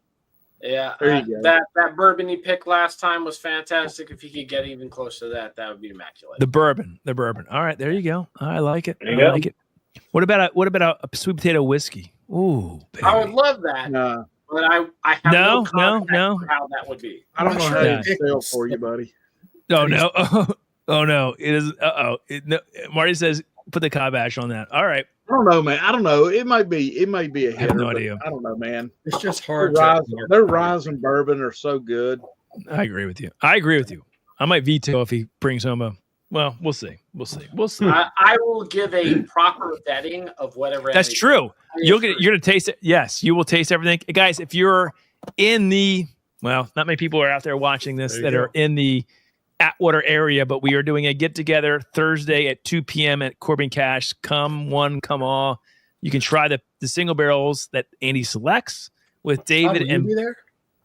No, I'm not going to be there. Okay, I didn't think so. You said we. 21090. Well, Andy will with David, and actually Bad Axe Bourbon Bobby's coming down to help us with the selections tomorrow. Wait a minute. Is Funko Todd going to be there? No, because he's at my bar right now. Andy just took off tonight. He didn't. He didn't. Funko Todd with him. Shit. Andy's picking up. Andy says he's picking a non-alcoholic barrel. Oh God, Jesus Christ! Oh my God, Jesus Christ! Andy, get the hell. And chop It's hard to kick somebody off that's not here. He's literally trying to get to the hotel right now, I bet, or get his luggage for that. Anthony, if you don't like what he picks, just throw him away. Go pick whatever we should pick, and there you go. That I think you should just throw Andy off the trail and just go pick whatever's best for our. I'll do you right. He'll do good. He'll do good. All right, Anthony, thank you for joining us tonight. We're gonna stay on. We're not going anywhere. We're not going anywhere. But Anthony's got to go. We're gonna wait till Andy has to come on tonight. He has to come on tonight. The show will never end. The show will. I'll go till it's 12:10. Oh my God, I'm tired already. Whatever. It's all good. There we go. So, all right, what's everybody drinking? Let's go around the horn here. I'm going to start with Frank. I know you're probably getting tired like I am. What are you on now? Oh shit! Is that the 12-year? No, this is the lower age statement. This is the double single. This is double barrel, right? Oh. What's that? Okay. Double single. All right. Yep. Double barrel. All right. Yep. Nothing wrong with that. Yep. All right, Mark, highly you're up. drinkable, as you can tell. Hell yeah. Yeah, Mark, this one got killed at our latest bourbon meeting. Yep. Cognac finish. Oh yeah, keep putting that in our face. That's thanks. Yep. Thanks. Nice. Appreciate that. Nice. Appreciate that. Really All right, good. Darrell, what do you got? What are you drinking? I'm still on Hard Truth myself. God, you love chartreuse. Single barrel. You should be a brand. You should be a I'll tell brand you what, ambassador for them. Should be. Daryl sold me on that shit. I don't have to go and get me some like immediately. I have not had it Darrell's yet. got it, man. The Darrell's got bottles it. are awesome too. I mean, the bottles are amazing. They're Hell beautiful yeah. bottles. I need to get them. Man. Yeah. They are good. All right, got her. What do you got? What are you drinking? I just killed that Camp Nelson, so now I'm onto my Cooper and cask because it was right in front of me. So why not? Of course you did. Yes. Words cover. There you go. And Marty, tell me you're on something good. Take off that Yankee sweatshirt. What's wrong with you? This is a distiller's only pick at the All right. shop. Now you This just is Tyrone Nelson F.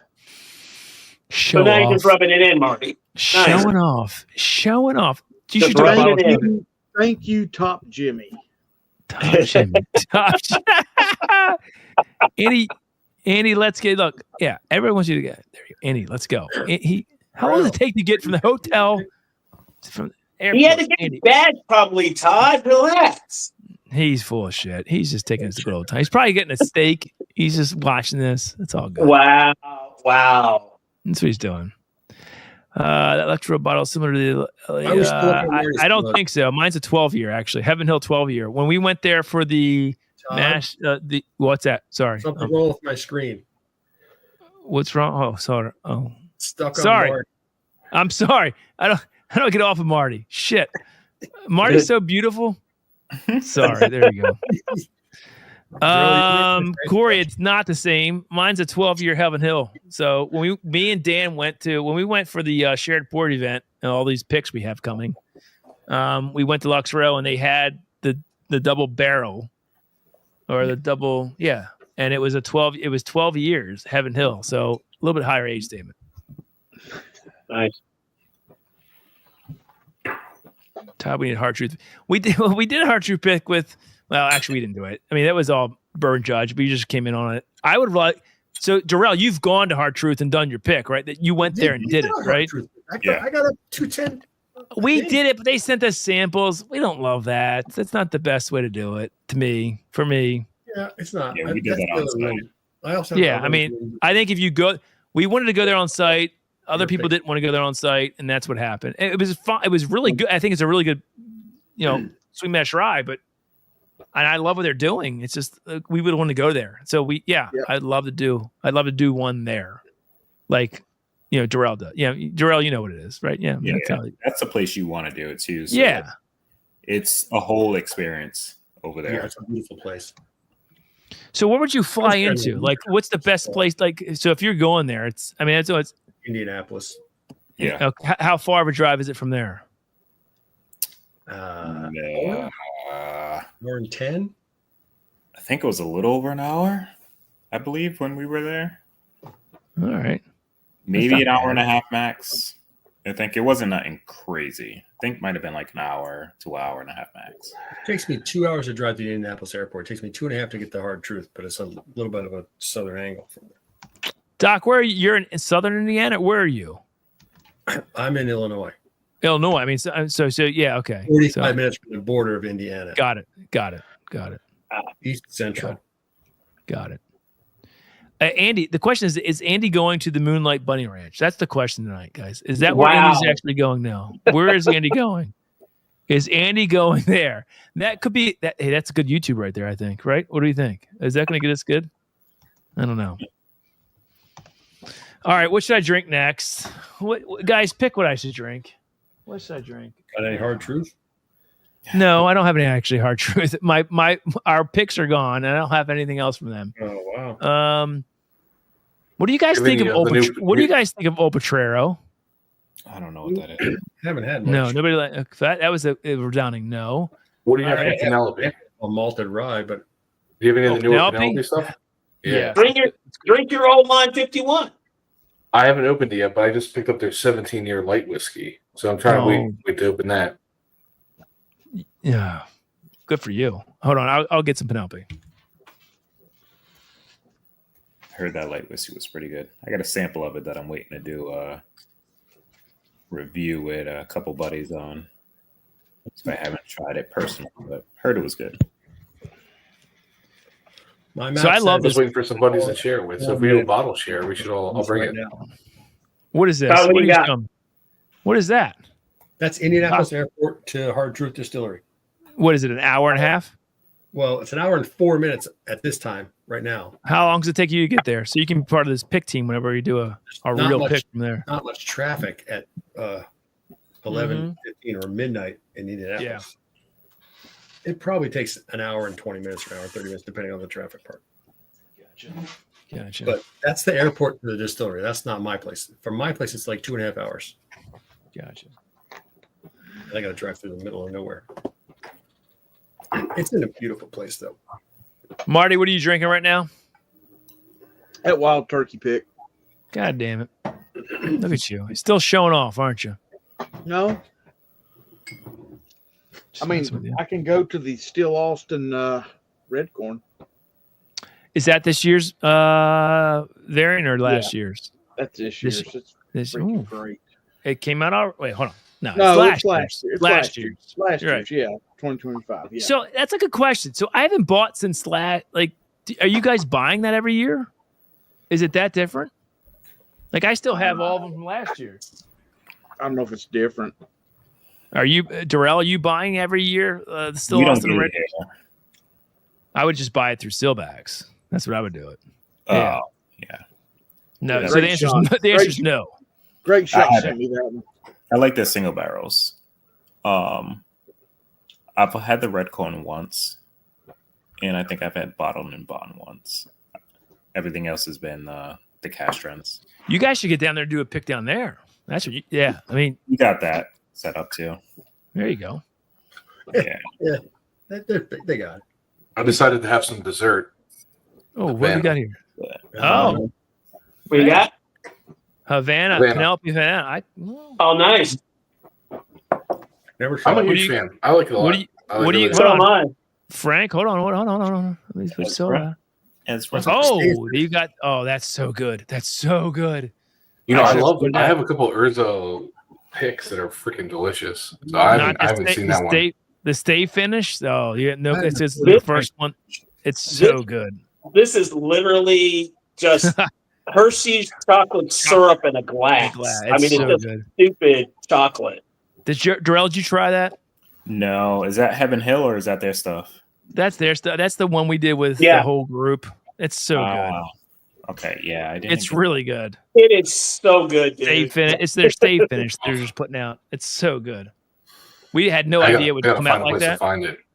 Was it a mocha stave? Well, it was a mocha stave, yeah. French oak. Yeah, mocha stave. French oak mocha stave, yep. Yep. Or chocolate stave. French oak chocolate stave, yes. Yeah. Well, I'm a fan of the Hearts release, which had that chocolatey flavor to it, so I can only imagine how delicious that must be. Yeah. The Maker's does? Is that chocolatey? The Maker's Heart release has, in my opinion, a really good chocolate maple flavor to it with the stave finishes that they did on it. But I haven't tried the new wood finishing series from this year yet, but that was last year's. So one of my favorites from last year for sure. Store by me still has 4 or 5 bottles on the shelf of that Heart release. It's good. I mean, I really think it's a great pour. I think it's pretty well balanced, and I think that if you can get it for MSRP, if it's on the shelf for like $150, probably not worth it. But I think MSRP on that bottle is like $80. Oh, yeah. I picked mine up for $86 actually from Liquor Locker. They had it out there for $86. Nice. What am I gonna pour? Hey, Todd, you can take me off main. Oh, sorry. I'm not even looking at you. Sorry. Frank, everybody likes looking at you, Frank. Come on now. Whatever, fool. It's so good. It's like, I'll sold you and then you take over. All right. Marty, you heading out here, buddy? Yeah, I've got to get to bed. All right, brother. Thank you for hanging out tonight. Cheers, Appreciate you, y'all brother. later, man. Cheers, guys. Nice to meet you, Marty. Send me your info somewhere. Yeah, man. You guys too, man. Contact That me was weird. I somewhere. was able to My hear info, him, but I couldn't samples. see him. That was weird. Email. I haven't opened that stave finish bottle yet. I should have done that instead of having this Franchi bunch. But the Franchi bunch is it's so good though. I mean, I know what it is. I haven't had the other one. That's what I'm saying. You held up That's what something it is. earlier from us. No, that wasn't open. What the heck was that? I didn't open the blue note. No, it wasn't that. What did you hold on camera earlier that was sealed? Jeffrey sent me the 2024 blend because I got it on your. Okay, no, I can't. No. That's The Hard Truth 24. It's a blend of those. The blend of the finishes. Yeah, the finishes. Yeah. Don't solo me because I don't want to sit here for 10 minutes. That's the one anybody else. Sorry. This is my first rodeo. Yeah. Oh man. Yeah, the grocery store where they had that raffle that has Still Austin, Bottom and Bond Rye, and a blend. They just got it in. Evidently, there's like a whole rack on the end of the cap with different Still Austins. Nice. Oh, there you go. Are you going back to it, Frank? Oh, shoot. Sorry, I had to stage. Hit the wrong button. All right.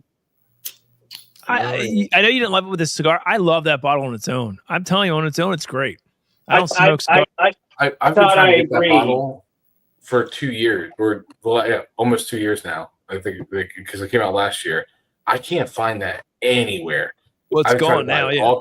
Well, I've been trying to buy it at auction even now, and it's like you go for like $380. And I was like, that's worth $380. That's a bit ridiculous. So full disclosure, my stepdaughter runs a Specs down in Texas, and she can get to the distillery, and she got it from the distillery for me. That's the only way I would have got it.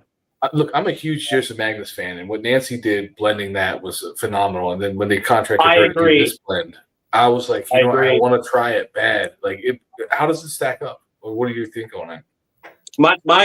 So we were talking about this earlier. When I saw the blend and I saw what the notes were for it, I was like, I'm looking for something that is going to be a higher end pairing for a lot of the cigars that I smoke, because I like to do that type of pairings. And when I got it and I started just drinking it, I was like, this is okay. Then I had a couple of cigars with it. I was like, it's still okay. Then I let it sit for a bit, and again, it got better. And the notes that I got off of it were light leather, what I would call a Habano wrapper sort of cigar sort of taste, as well as light caramel, a little bit of vanilla, a little bit creamy, like a Werther's Original. If you ever had that candy, it has those notes in it with a little bit of citrus. So I found it great on its own once it kind of, I guess, got a little air and a little time to settle down. But our OCD pick that we did with Glenn's Creek that Todd had up earlier, I think it's a much better pairing with most of the cigars that I would actually smoke. So that's what I usually do is when I get a bottle like that, I try to pair it with a cigar or cigars that I have in my humidor. I find it Still Austin to be great by itself. But that OCD, man, I can put that with basically a shoe and it's going to be fantastic. So.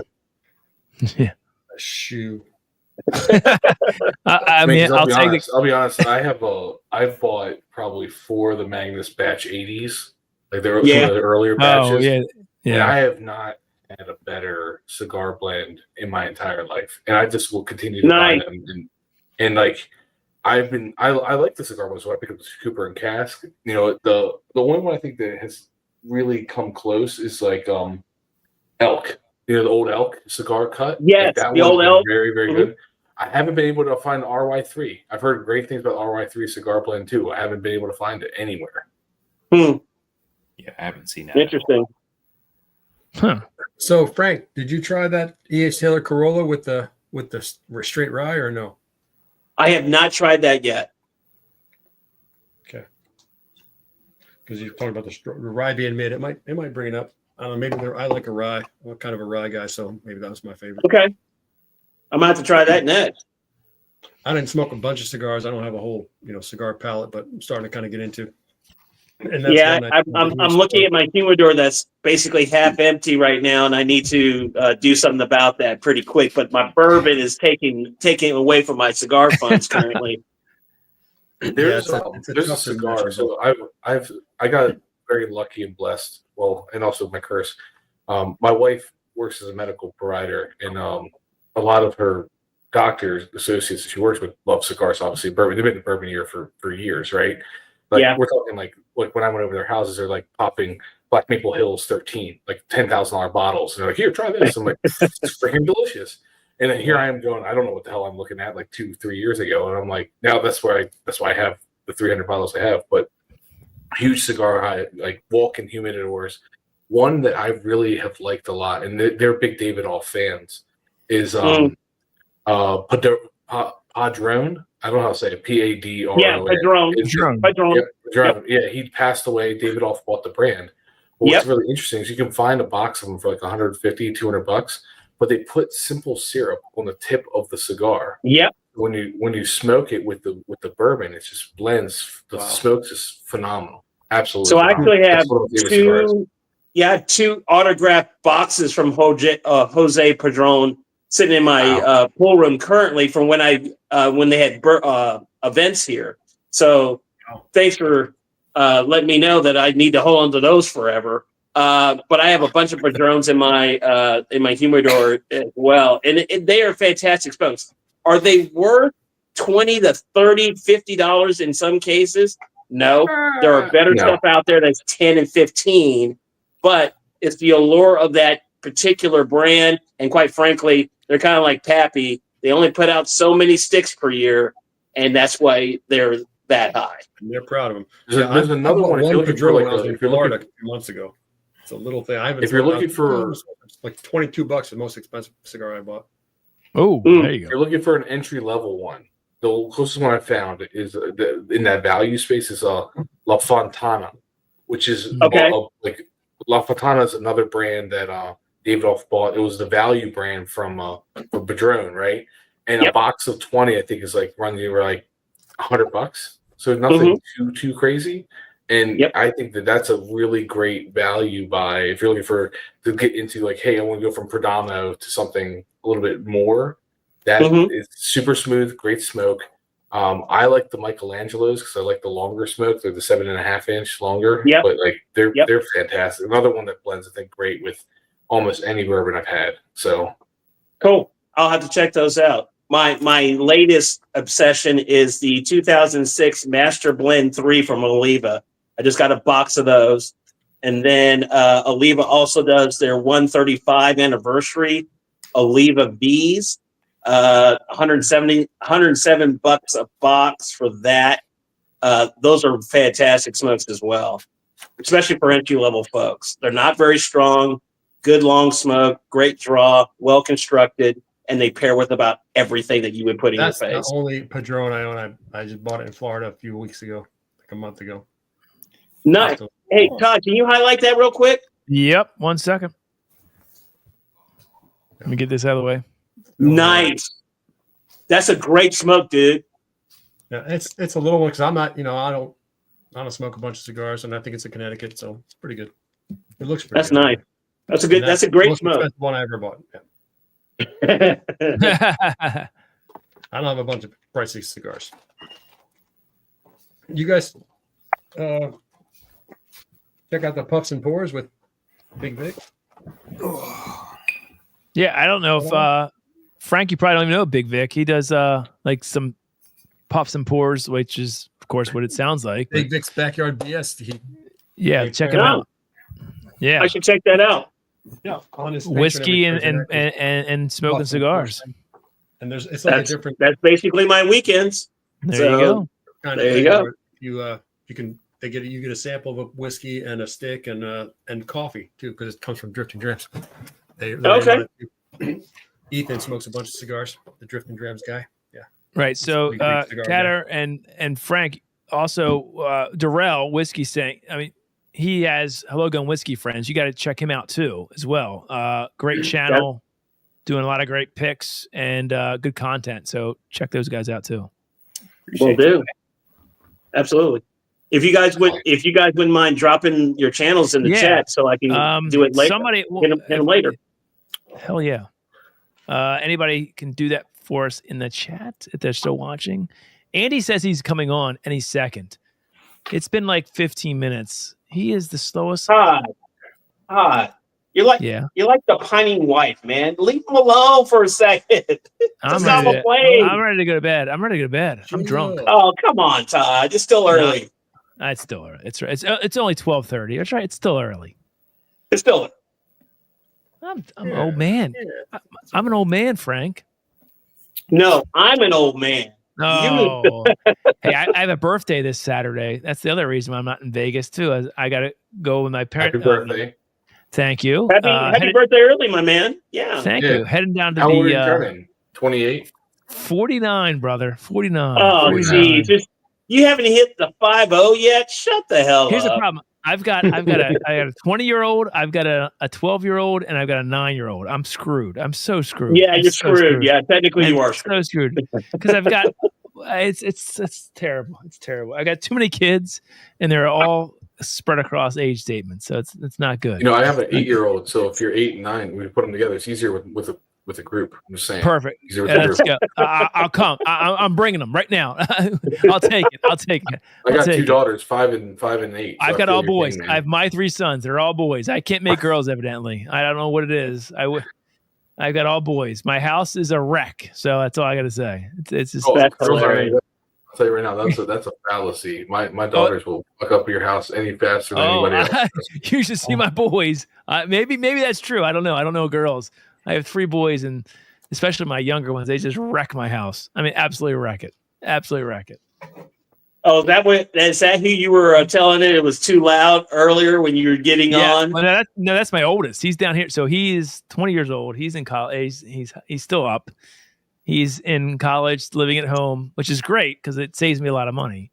There you go. But he works part-time and goes to school. And he's in the basement by our bar. He has a TV. I'm like, gotta turn it off, man. I'm getting ready to go live. He's a good kid. My oldest is a good. He's a very good kid. He is responsible. He works, goes to school. It's all good. But my younger kids, they're younger kids. You know how that is.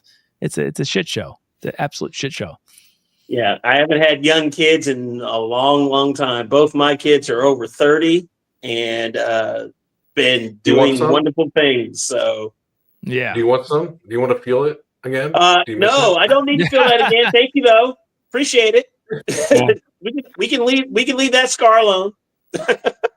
Look, I took care of that shit, man. You know, I got that shit snipped. It's all good now. Like, hey, as soon as I had my second one, that was over. So no doubt. I knew that she was healthy and good. I was good. I'm fucking done. Two's the number. I don't know how you're dealing with 3 over there, man. Like you go from man to man, the zone defense. Well, you have to go to your urologist. Make sure you don't have a third. I went to make sure I don't have a fourth. I have 4 rooms in my house. I have zero room in the inn. So I was like, my wife's doctors are urologists. She's a urology provider. Guys, I work in urology, by the way. That's awesome. Yeah, shoot me a DM. We'll connect. Conspicuously silent in this conversation. Who is? Darrell? How many kids do you have, Darrell? A few. That's all.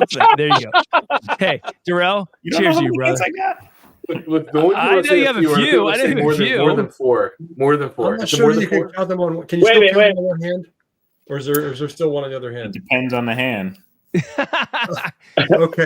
You're not probably. Well, you can't count them on one hand. Before or after the 4th of July is the question.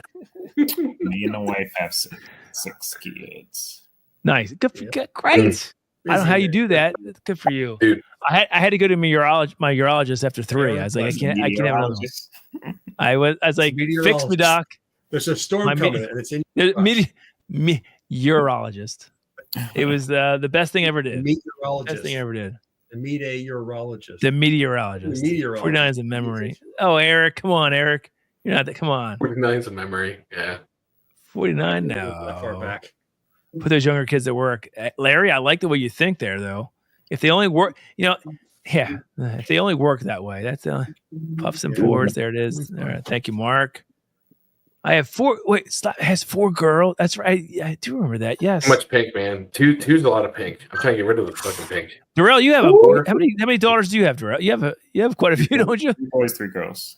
Oh, look at you. Good for you. I couldn't make I couldn't make girls. I have 3 boys, and my wife's like, I can't. I made 2 girls, 2 boys. I can't chance a 4th boy, and we're done. It was like we just couldn't do it. We did IVF. 6 girls. I got 6 embryos, all girls. So I feel you on the opposite end. Holy shit! 6 girls. I was like, we're not implanting those. No, those aren't going in. Dude, what did you do in your previous life for that? I know, man. You can choose with IVF what you want. That's right. Well, the only choice was all girls. Those were the only ones that made it. That's crazy, man. We started off with like 23 or 13, something like that, and they all like whittled down to like the final 6. They were Eric has 5 kids. I didn't know that, Eric. I'm learning everything. Look at this. Holy shit. It did save me money on clothes, though. I will say that. All right, let's talk about whiskey real quick. I have a question for whiskey. Okay. We can't answer. Darrell, I'm curious what Darrell thinks about this because I know where Darrell, what's your thoughts on ECBB? Oh, God. It's Heaven Hill. Come on. I know it's Heaven Hill, but are you really recent stuff? Yes. Has been so. So what are we doing about that? Like, are you really still actively like going after ECB? Like, I buy them anyway because the time it's going to be like the good batch, and I'm going to get back to being where they're at. But I don't know. I got all I have probably all of them to be honest. But I go back to older stuff. Do you have a current version? A125? Yeah. Do you have a A125?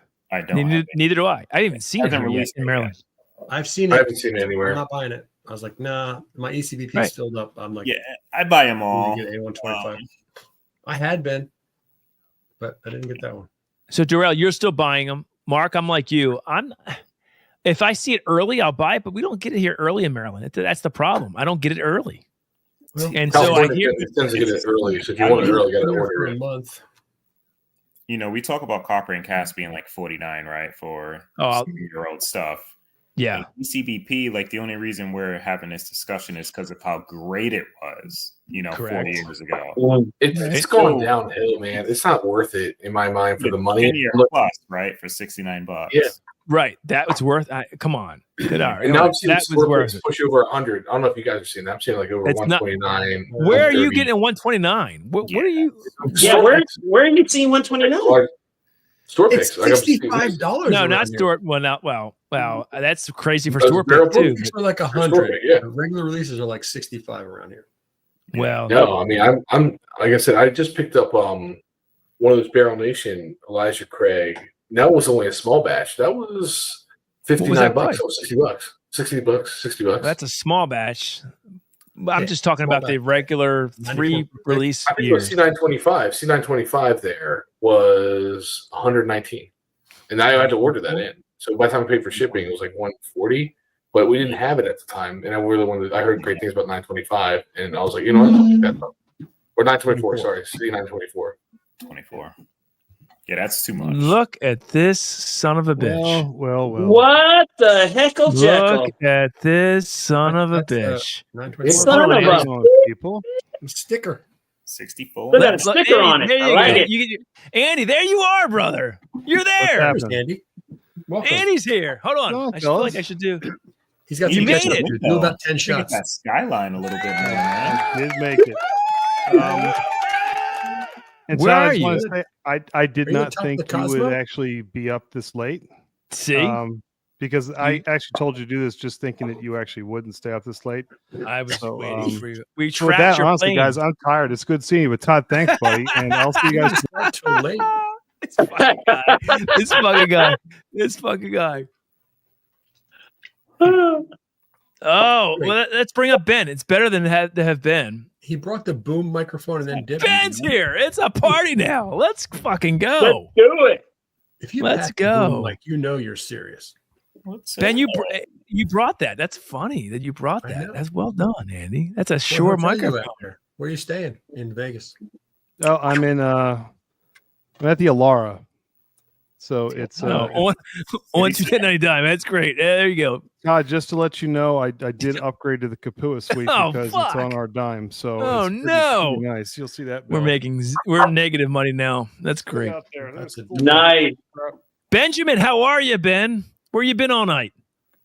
Oh, just hanging out. He's No. preparing for the show on Saturday. We're going to see Ben live at the Sphere with the Dead and Company. So I'm Ben. I'm That's excited right, for Ben. that. That's Ben. They're going to see Dead and Company at the Sphere. You going to be there? Good to see you, Ben. The funny thing is, I'll probably look more like the guy that they have.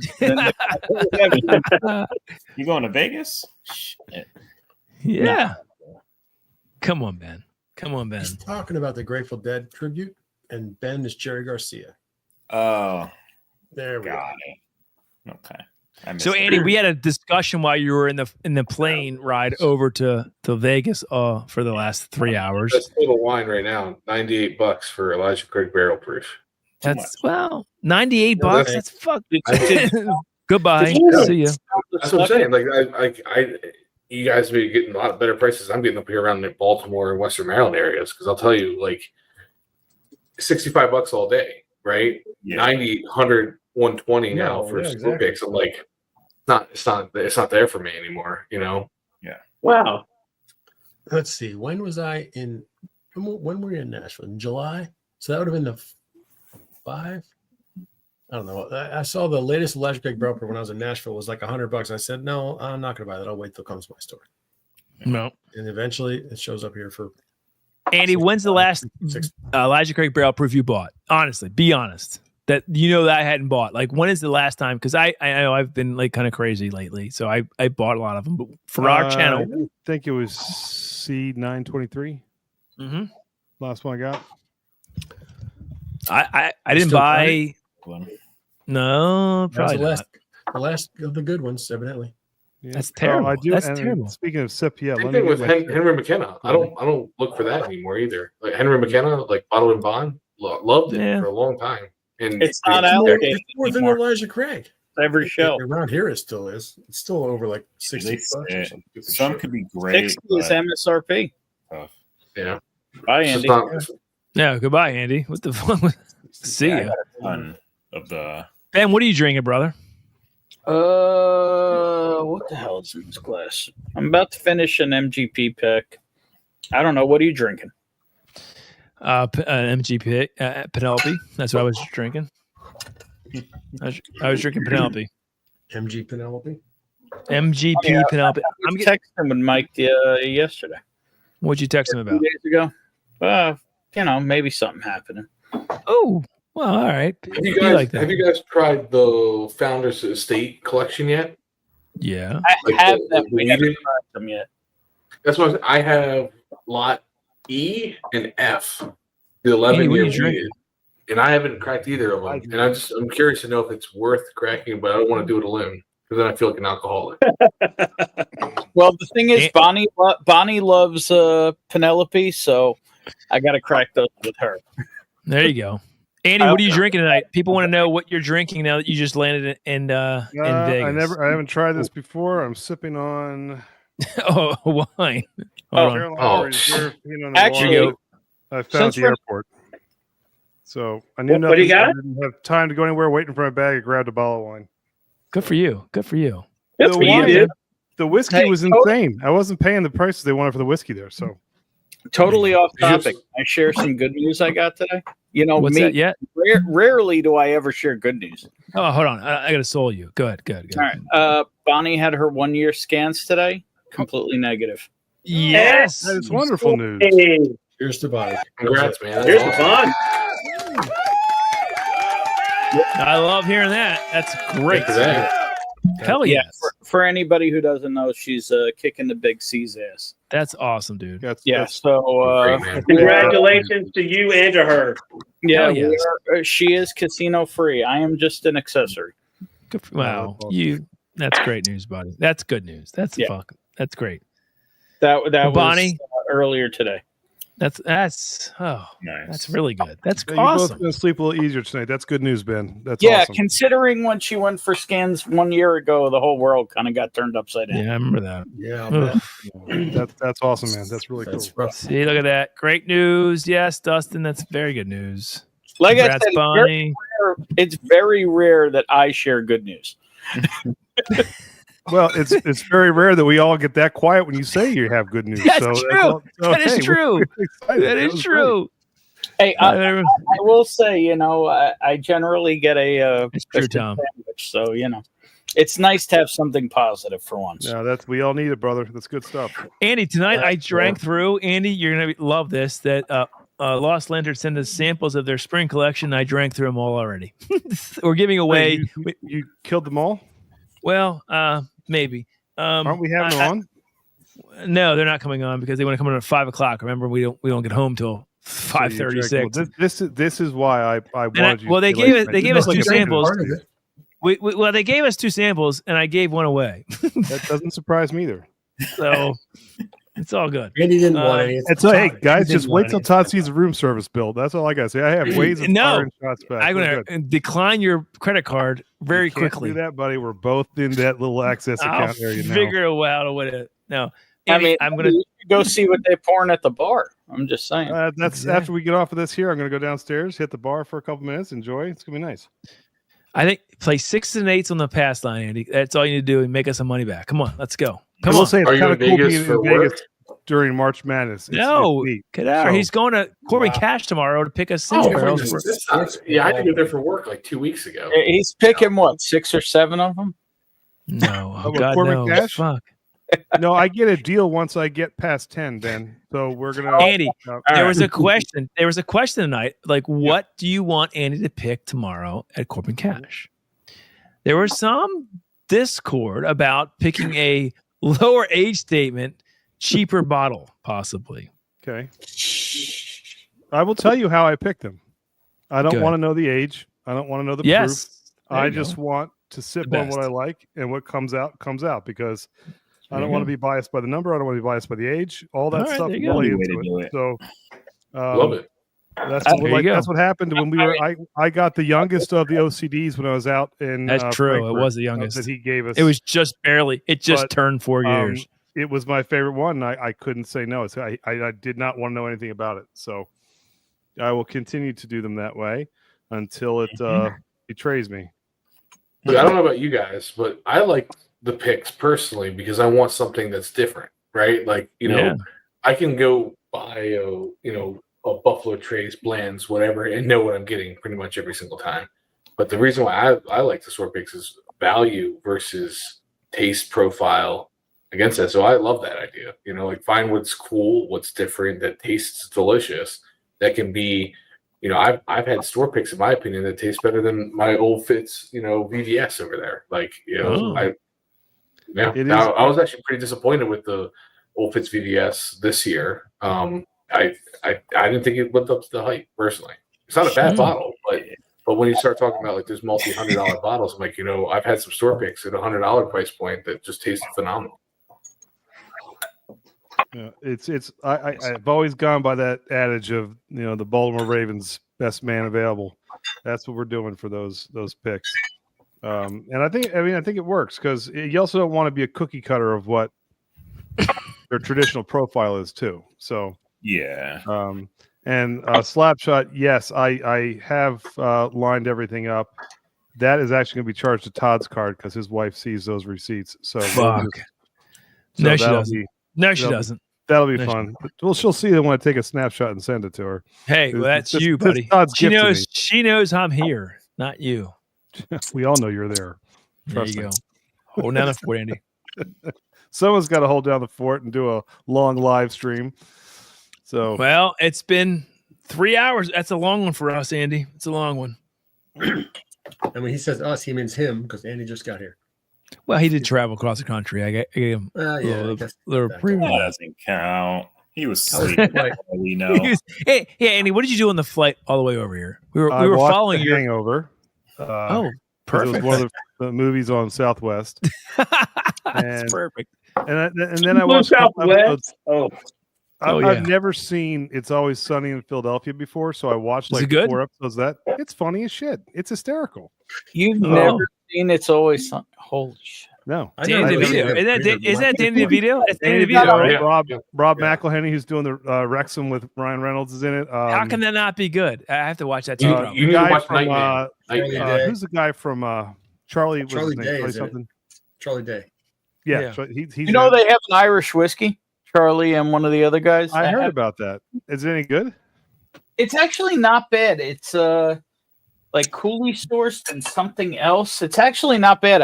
They did a signing here. I got a bottle for Stacy and said to her, and I Night, Andy. Cheers, brother. It's called Four Walls whiskey. 4 Walls. Yep. Cheers, Andy. I had it right over there. Hang on, I'll go grab it. But you guys don't want to see my pajama pants. Bourbon. Wait, what does that say up there, Bourbon? What does that say? Oh, he took a break. He left. But he wasn't. Oh, okay. He should have just stopped his camera. I know, right? Anyway, Todd, what time do the Terps kick off this weekend? 4:30 on Friday. So as soon as I don't know the way the second you hit stop camera, it kicks you off. So yeah, it's right here. Hold on, Ben, wait a second. Yeah, it's only 80 proof. It's a blend of Irish and I think MGP. Oh, that's cool. I got a. It may not be MGP. I don't remember what it is, but I think it's basically it's actually not bad. And yeah, that's Charlie Day and whatever the other guy is. That's awesome. I love Charlie Day. I think on the front, pretty light. Yep, that's cool. It is pretty light. It is pretty light. It's 80 proof. It's not. It's a $30 bottle. It's nothing crazy. No, you got Randy Jackson's. You have Randy Jackson's. You would not get Randy Jackson's signature. Irish whiskeys and American rye whiskeys. Okay. Yeah, I think it's 95.5 and Cooley. I think she said Stacy knows all the details. I just acquired it with the signatures. Frank's got his orange. He's pulling orange peels off. He's making us up an old fashioned. It's pretty good. It don't suck. What are you working on there, Frank? Yeah, Frank, what are you doing there? Oh, I am making the old fashioned I told you about earlier. Oh, well, yes. With a case one rum. Oh, I like that. Oh, dang. We got to try that, Andy. We need that recipe. I still got Have you guys tried Row 94?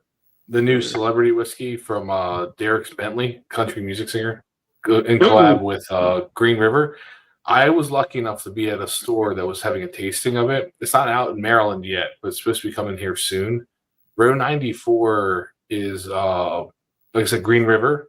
I actually was pretty impressed. It's young. It's only 4 years, but supposedly Dirks is saying that he wants to go in and do his own distillate, build his own brand, do his own thing. I usually stay away from a lot of celebrity whiskeys just because of the hype, you know. But I thought it was a pretty good Kentucky bourbon. Really? You know? Yeah, that was for a $38 bottle. This is an MSRP for. So 94 proof. That's why it's Row 94. But they're going to be working through some cash strength stuff too. But I wouldn't sleep on it, like, because I know some of the river stuff is getting hard to find. You know, at those price points. You're right. Celebrity bottles can be all hype, but sometimes when you know celebrities who've done like movies so that and they do whiskey, like you do get impressed. Oh, So fuck you! God damn it! There's Fuck you! I mean, the only thing is that that image implies that Todd got Demi Moore. Yes, actually, I'll take that. Actually, you know what? I should take that. I should 100% take that. Wait a minute. Everyone knows. Demi Moore 15 years ago, not skeletal Demi Moore today. I'll take her now. I don't care. What are you talking about? I'm like, are you kidding me? Still pretty nice. You look at me. You look at me. Jesus Christ! This got married. I mean, honestly, the fact Twice. that we have anything up there is twice. he got Yeah, two to fall for. too. Oh God! Is Shanks that good? This year's? I haven't tried it. Yeah, You know what? I got one at the raffle. I bought it. So yeah, what else? It's the thing, but I haven't opened it. I don't They know. don't. I've never had one that I didn't like. I don't know Yeah. that they put the money, but I never had one I didn't like. I haven't opened it. I heard that's probably. I heard that's The thing. I've heard phenomenal things about the The PFG. PFG Yeah, is I was wild. hoping that would be there. I hope I can get I haven't that. opened it yet. It's pretty. a wild ride. That's Look at how the I color. start PFG. A It's wild ride. ridiculous. I liked the bomb burgers. The bomb burgers I liked in the Shanks I liked was 2023. This 2024 was Andy, kind of- real quick. Cotter is Like all the way out in Hagerstown and knows. With John from Yes, John. Donation. Bear Nation. Very well. We gotta hang out and Yeah, we'll be in doing some. Hagerstown. I contact those guys every now and then, and when I'm out working, Mark, do West you want me to Maryland, send you some of my open ones before you crack that? I don't know. Does it matter? I mean, I'll probably crack it eventually. Okay. It's not doesn't matter. I'm just offering out there. I've got. Yeah. I mean, you can send me whatever you I'm- want. I'm seeing bomb burgers 2024 sit around on the shelves a lot now because 2023 was definitely a hitter. 2024, when I had it, I was unimpressed. You know, I took it to one of my buddies' houses. We cracked it. We tried it. I was like, not as good. I mean, like 2023, I had to put up there with a Russell's 13. 2024, I don't know. It just fell flat. Now this PFG, I've heard great things about.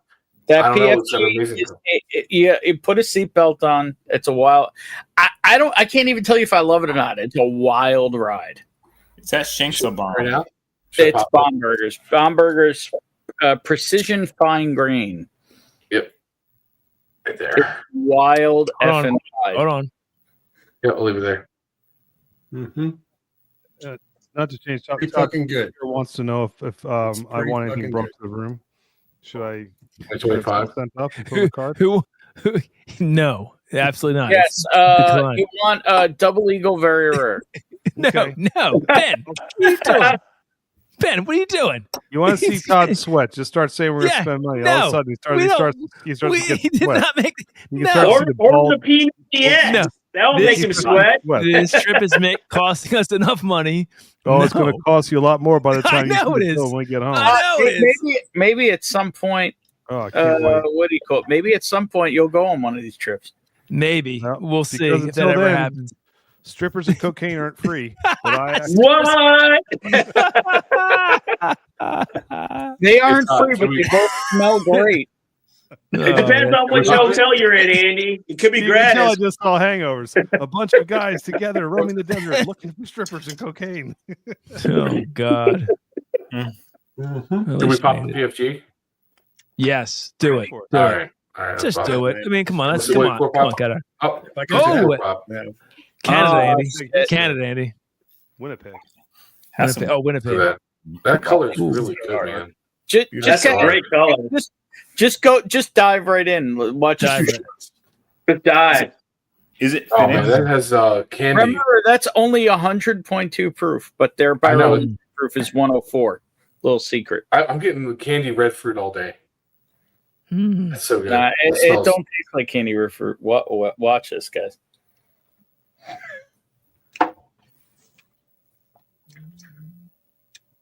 Yes. Whoa. Yes. Yeah, Yes. not getting the nose is completely different than the I told you to put your seatbelt on. Mm-mm. Ben, what do you get out of it? Are you sweet drinking on it the too? front. It's really, really sweet on the front. I Almost like a I had it in Almost like Kentucky. There's just a lot going on. I didn't take the time to take it apart. a lot of oak on the finish. Definitely, you definitely feel like whatever they're doing with those precision fine grains, man. This is good. This is really, really good. It's not worth secondary, but for a buck and change what it goes for, it's worth it. And I picked it up for I think this was like 180 after taxes, something like that. So It's a little high, but you got your hands on it. It's way under secondary. yeah, I don't know what secondary is on it at all, but I'll tell you this much: it's three I, and change. I may say this, and people are going to be offended by it, but I have a Russell's 15 open over there, and I almost Machines like to wasn't put it in the readily Russell's available. 15. What? I think It's a wild ride. Wait, what did you just say? I think it may. I think, in my opinion, You're. Well, I don't know. I haven't tried that. Now we know it's high, but that's okay. it's up there. It wasn't readily available. I mean, yeah. Not everybody wasn't likes the same. So. That's But true. 15? That's right. Not everybody's that. So I'll put it up there with this. From Andy, let's see. real quick.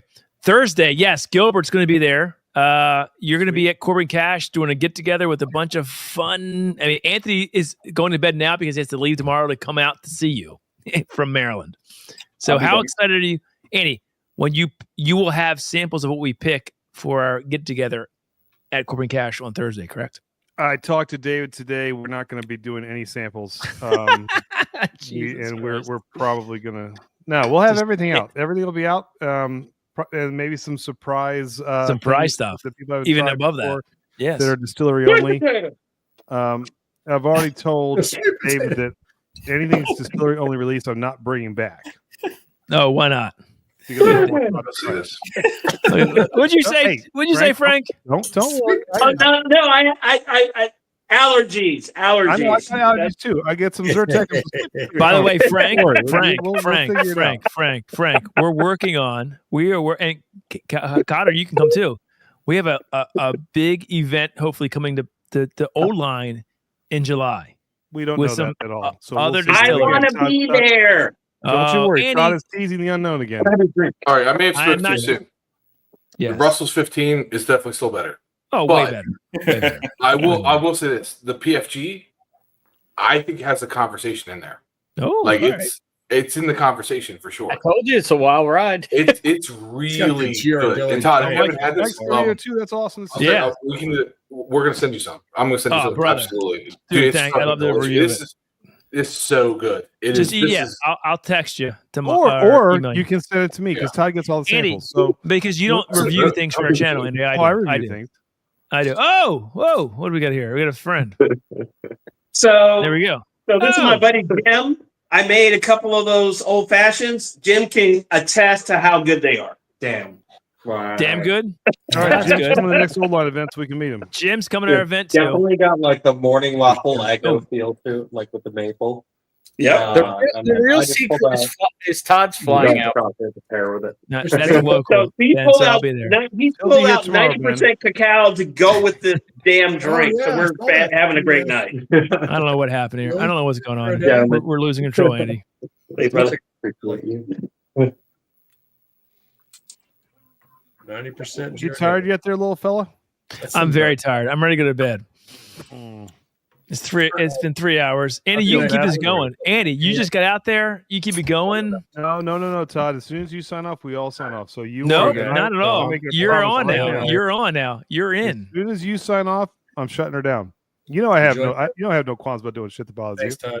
So as soon as Andy, you do it, all have these fun. people are going to be upset. See because of you. Hey guys. He's in the background. There's no way. He's probably the best. Actually, if he's not, this is probably the first time ever I don't have to have him on stream. I'm okay with this. This is actually God, sometimes the Lord works in mysterious ways. This is nice. I'm not gonna lie. Lord works in mysterious ways. So, but I'm actually surprised by how many people are coming out on Thursday. So it's going to be fun. And I know that everyone, Frank, I know you got your heart set on sweet potato, all that stuff. I don't know yet what's coming because I got to make sure that it's good. Like, not that it's not going to be fantastic, but I just got to make sure the stuff is good. So, selfish needs and wants. You do what's best for the group. Yeah, we'll make it work. We'll make it work. It's kind of the way I operate on these picks. So, but no, I'm excited about this because last time we hit a home run with both of them. Other than the rye, see, I don't know if you guys had the. I knew you couldn't stay away. You No, I'm not going away yet. Vain little narcissistic bastard. I mean, Darrell's here, and Ben's here, and Frank's here. I got to be here. Come on. I have to go to the office tomorrow. That's going to suck like you know what, but whatever. It's all good. Do you have to go to the office tomorrow? I do have to go to the office tomorrow. Oh my God! One of your 2 days you got to go in the office. Andy, what are you doing? I have to go to the office in the morning too. But, Thank you, Ben. Well, there it is. I actually do feel bad, Todd. You've been burning the midnight oil. Shut up. I feel bad for you. Anyway, Here's my tomorrow I'll fly question. from here to Fresno. From Fresno, we'll go to Merced. We'll do 2 days there. No, Get up that's at 4 o'clock horrible in the morning stuff. to get back Horrible here to Vegas stuff. for our meet and greet Horrible. with Mark. It sounds so horrible. And Sounds then I'm going like to be an awful taking thing. the 5:30 to get into BWI at 2:30 in the morning on. It just on sounds Monday. awful. Sounds awful. Vegas and and Corbin Cash. It sounds horrible. It sounds like so a horrible awful. time. You should be here right now, little buddy. Well, you know what? You know, there's a couple of stores worth hitting while you're there too, Andy. Oh, Andy, there you Again, go. on the company dime, Todd. I can't wait to see what I come home with. Two in particular. Man, this is two very much in particular. Oh God! Yeah, you have 2 Russells 15 sitting there. I'll take them both. Frank, how do you feel about another do. event I got in one right here. July at Old Line with some distilleries from around the country? How do you think about that? Is this the barrel pick you were talking about? He's just now bloviating about no, things that haven't happened yet. Nope. Corbin set up and pissing me No. off. I'm actually going to kick you off the fucking stream. Please do, because I'd love to go to bed right now. God Almighty! Just try your best, Frank. We've got some Just things to see your planned. smiling faces would be fantastic. Yes, it would be, and then maybe some other That's the fun PC guests. answer. The other answer is we're working on things that Todd's not Oh, going to Andy, talk too Andy, much you know what we more didn't talk about? We actually haven't talked about it all tonight. What? Is that we might be moving to Thursday nights? That's true. That There's is no true. right. We're definitely moving off of Tuesdays for a little bit. For a little bit, because we have. Yes. Yes. Yes. I have a family conflict that is going to be happening until 10 o'clock every Tuesday now. For the next like 3 months. Is So- it sports related? Yes. No, yes, it is actually. I figured. See, yeah, I know. Yes. We It got the is. schedules like really half hour away, and it's from 9:15, 8:15 to Yeah, 9. it won't happen at every all. Single Tuesday. So we're gonna try Thursday Perfect. nights. I mean, I don't know if that's a bad or good thing, but whatever. We have no other night to go, so I don't know what to do. I mean, it is what it is. I mean, we're already going up against the junkies whenever they go, so whatever. They've been begging us to get off of Tuesdays though because we've been crushing the numbers with We've them. been So so they've been- crushing them. the guys, we're going to have to shut down Evernorth if you guys keep going live on Tuesday. You know, Andy, you'll be with at Evernorth 16 in people to watch April this, 8th, so- by the way. Yep, Todd and I'll be out in Michigan doing that pick. Right, Todd? Yes, April Mhm. 8th. Yes, it'll be great. Tuesday, April 8th. We have I a can't great wait. pick from Evernorth coming. Don't worry, I'll pick us a good one, guys. I know you will. Fuck you. And the pick I team only will wanted to pick- give you a hard time. I didn't think you'd stay on this long. I really didn't. Andy, you challenge me and I can't stop it. You do love. You're like a I'll stay not on as to whatever good you want. bald Jim Palmer. You love you. And Not you as good stay on bald as Jim long- Palmer. Frank, Not as Frank good. understands. Frank, tell me I'm wrong. Frank- That's not the right comment there. See, Jim Palmer loves Jim Palmer. Todd loves Todd. He'll stay on. Thursdays. Todd He'll stay on. traveling. Mike, come on. I did travel Kentucky once. It's all good. You know, I'm not gonna lie. Andy. I actually had to look up if Jim Palmer had died or not because I wasn't sure. Because I did meet Jim Oh, Palmer no. a million years ago. Oh no! Don't But say he's that. still alive. No. He's still alive. He's still alive. Josh, we'll see. We may have it. Well, we have a pick team going, so we'll let you know, Josh. Yes. Are you local, Take Josh? shot spot if you can't make it. That's true. That is true.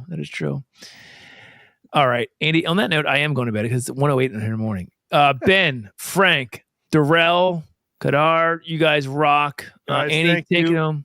Like No, an I'm autistic. gonna go to the bar. I told you sign off. I'm going down to the bar to drink. So All right. Well, you go to the bar and hang out with these guys. Much I love fun. you all. Andy, you rock. Take it over from here, Andy. Take it another hour. It's only 10 o'clock out there. You can do it, Andy. Go. I love you. See you guys. Goodbye. See ya. Good job. dumbass. All right. So Yeah, he is. you guys want to stay on? Or you want to? It doesn't matter to me. I don't I'm- care. We can totally kill this at this point. All right, that's fine. Look, All I will actually say is challenged that him I was to looking at the challenge- secondary I- prices of this bottle. Not worth $500. That's what I paid haven't for. seen I've seen Yeah, 3. 440 on Unicorn auctions. 445. How much did you was the pay last for it? one I sold. Unicorn is not I paid- secondary. I paid Unicorn is 180. Did you get actual that at secondary like is- Liquor Locker or something? Where did you get that? No, I got this from a local store called Liberty Liquors. I know the owner really well, and he set it Okay. aside for me.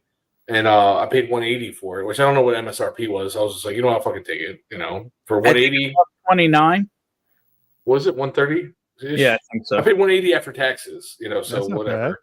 So what? Yeah, I so paid, I paid cash. so. $20. You spent throw him an extra 20, $25. You know, I definitely think it's worth the 150.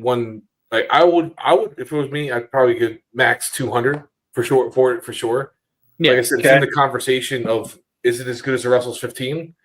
I put them side by side. I would say they're different, but both of them have like a lot of the same qualities. That like super long finish, really great, really smooth. And you didn't lie to me. It is definitely a ride for sure. Like not the nose, completely different than the palate, and the finish completely different than the front and the mid. It's just I think it's a banger, man. I really do. I don't know what they did to it, but it's fucking delicious. And I told these guys earlier about these guys that Fordham Lee out in Middletown, Maryland, and they're doing some good shit. I was really impressed with this bottle. 7-year-old custom. There's their own distillate. This was a single barrel. Really, really good. No, so I'll send that in. Cool. Very cool. Love it. It's you'll have to send. I'll send you my address, and we'll go on stream. Yeah, I put in the chat my cell and stuff like that. So text me, I whatever, saw that and I'll because send you whatever you have. He Yeah. gets you have no idea how much stuff our patrons have sent that I've never tried. That he just Do you know how goes much to town. I have?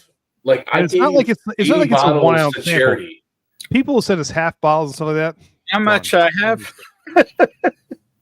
Dude, I donated 80 bottles, so my wife got mad of how much space it was taking because it was up to like 400 and some, and I donated 80 some bottles because I knew I wasn't going to be able to get to it. So like, yeah, I feel you, you know. But the whole purpose of whiskey, in my opinion, is to share community and drink with friends. You know, so I love it. That's awesome. exactly. You have exactly the right idea. No, that's But this that's PFG awesome. man, you were not exaggerating at all. Oh, It's wild. For 2025, it's the best one I've had in the 2025 release so far, by far. By far. And I've by had the a way, Jack I 14. put my number back in the chat. You can just text me and I'll give you all the information if you want. I can't see your chat. It's weird. Hold on. No, I just put it in the private. You should be fine. Oh, got it. Sweet. Yep. And then you let me know so you have it. Feel good with the 410 numbers. Yep. You know that's us. But Ben, I'm looking forward to seeing you on Saturday, man. I'm looking at your stage right here, right now, with the big old spear, like the big. I can't. Oh yeah. Actually, it's funny. All I can say is the imposter they got for me isn't going to hold up. I bet it's true. Look, I got to say, it's funny because if you've been to Vegas, like my room's overlooking the sphere right here. So if I turn myself, Where do you stay? I have not been to Vegas since they built the sphere. So it's Where funny is it, by the way? The Sphere. I was just in MGM 2 weeks ago. Okay. So I'm asking. Well, you know, Vegas is already bright, but that Sphere is just like this big neon Ridiculous. bulb. It's the What I- sun.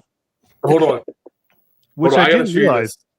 There is a apartment complex, a very small apartment complex right underneath that thing. And I gotta imagine those poor people who are right outside that window. Good Lord. Dude, I mean, it is Dude, I stayed at the MGM at nighttime. This was my room. Look at the fucking window. hold on, let from me- the let me fucking pull- Sphere. let me pull you up. Oh wow. I couldn't fucking sleep. It was just That's what I lit mean. up blue, green, whatever. The entire room from the fucking Sphere. I was like, fuck that Sphere. It's some crazy. shit, I mean, man. it is, and it's loud, man. And now that they got like the Dead here, it's trippy and psychedelic as shit too. So you got all these nuts like things flying all over the place. I mean, it's just. I took my wife here in the summer last year. I think it was not this summer, last summer. We saw U2. It was the first show they did here at the Sphere. It was awesome. It was a great time. It's a cool venue, but yeah, it is. I mean, it is a CJP. I'm not actually going to be there. Andy's going to see a Grateful Dead cover band in the Sphere. At the Sphere, yes. Ironically, it's funny. So when I was talking to Mark, who won the contest. I said, "Here's your options." I said, "We can go see." Dokken is a traditional 80s hard rock band with George Lynch. That would have been the correct choice. Okay. We can see Danzig is out here. We can That see, would have been the correct choice also. Also would be good. We can see Dead and Company at the Sphere. Or we could go see the Cirque MJ show because I mean I love the King of Pop, dude. I'd be all over seeing him. Or a little secret, right? Yeah. You could just say screw those tickets and go to a nicer club and have a little fun on Todd's dime.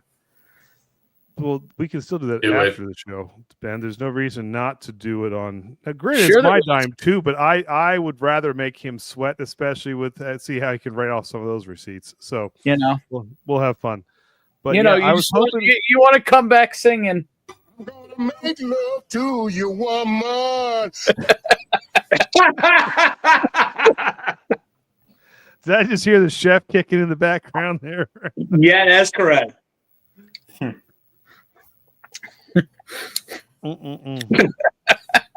Well, what happens in Vegas stays in Vegas, I suppose. Exactly, right? I mean, that's literally the rules. But yeah, it's it'll be fun. I mean, I probably know 2 Grateful Dead songs, so this is going to be an experience for me. Like, but he was all about it. I think part of it was probably the allure of going to the Sphere, but There's a couple great whiskey tubers in Vegas too. You said a couple good whiskey tubers. Mm-hmm. I Great. have to look some of them up. You have to. Anthony Bourbon Neophyte. Oh, I didn't know he was in. Okay. ASMR whiskey. All right. What do you call it? Adam Mr. Whiskey Shits moved there with his family. I did not look. I'm not gonna lie to you. I love Vegas. I don't think I could live here, but I feel like I need a Vegas fix once every year or so just to go out for a couple days and just wow. And I like people watching. I don't gamble. I just like going out here. You know what? After as a fat man, you've had to stand outside in Vegas in July. You don't ever really feel like you need to go back. Well, you don't need to go to Vegas in July. That's not a smart move. It was work. Yeah, I know. But when I had to go buy sneakers because my sneakers literally started melting into the pavement. Like, it's a dry heat though, dude. Let me tell you something. It's not a dry heat on your feet. Look, shove your head in the On the oven. black The top, ovens are dry. It's still a fucking oven. I get that, but let me tell you something. I have never felt heat like Baton Rouge in the middle of July. That's humidity. I've done that. You just feel like you're baking. Yeah, no. It is insane. And Yeah, I mean, no, you go out there, and the people are so Louisiana used to it. is- They're just like, hey, this is July. No, Louisiana is the polar opposite. But Vegas is like, yeah, it's hot. You feel the heat, but then all of a sudden you look down and your sneakers are actually in the blacktop. Yeah, you're pulling the Fred Flintstone. Yeah, basically. I remember the one day I was outside with our truck drivers. It was 1:13 in the shade. Dude, Yeah, I was the first out time I went to in Vegas July. was in July. I was a young 21 years old. I and- was 20 years old, and maybe they said, 21. welcome to Vegas. And this is we took a red eye out. It was 12:30 a.m. The current temperature is 102. I was like 102 at 12 a.m. I was like, good Lord Almighty. I mean, it was something else. But I don't know, there's something about this city I just absolutely love. And I have no problems. And then you get to that point where like, okay, I'm done with Vegas. Like you can only do a couple days, and you're like, I've been here, I've done it, I'm okay. And then it kind of makes you want to come back again, a few months or a year later. So I'm good for my yearly trip out here for a couple days. But So how far is Corbin Cash from there? Honestly, the reason I came out here tonight is because there's really not much direct out. Yeah, how far is the drive? I'm not driving. I'm staying here tonight. I'm going to work tomorrow here in Vegas, do some meetings, do some calls, and then I'm going to fly from here to Fresno, which is about 45-minute flight. And then David's going to come pick me up. We're going to do the barrel pick in the afternoon. Oh, so you can take one of those little planes that have been jumping around and flipping over and banging wings and stuff. I got you. No. I'm not. I'm taking Southwest from here to Fresno tomorrow. But on the way back to Vegas on Friday, he said, "Do you want to fly out of Merced?" I said, "Sure, no problem." So I go and I get my ticket.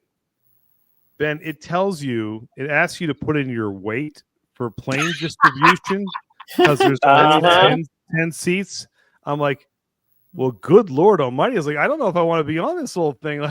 I'm sitting here like this the whole time, like making sure like we've got equal distribution. So, I mean, it's like a 10-passenger prop job. I'm like, so this ought to be fun, especially it's going to be right after the meet and greet. So I'm going to be sampling. Then we're going to do. You're going to be hammered on a 10-seater plane. That's awesome. Yep. And don't end up like Aaliyah, man. I'm just saying.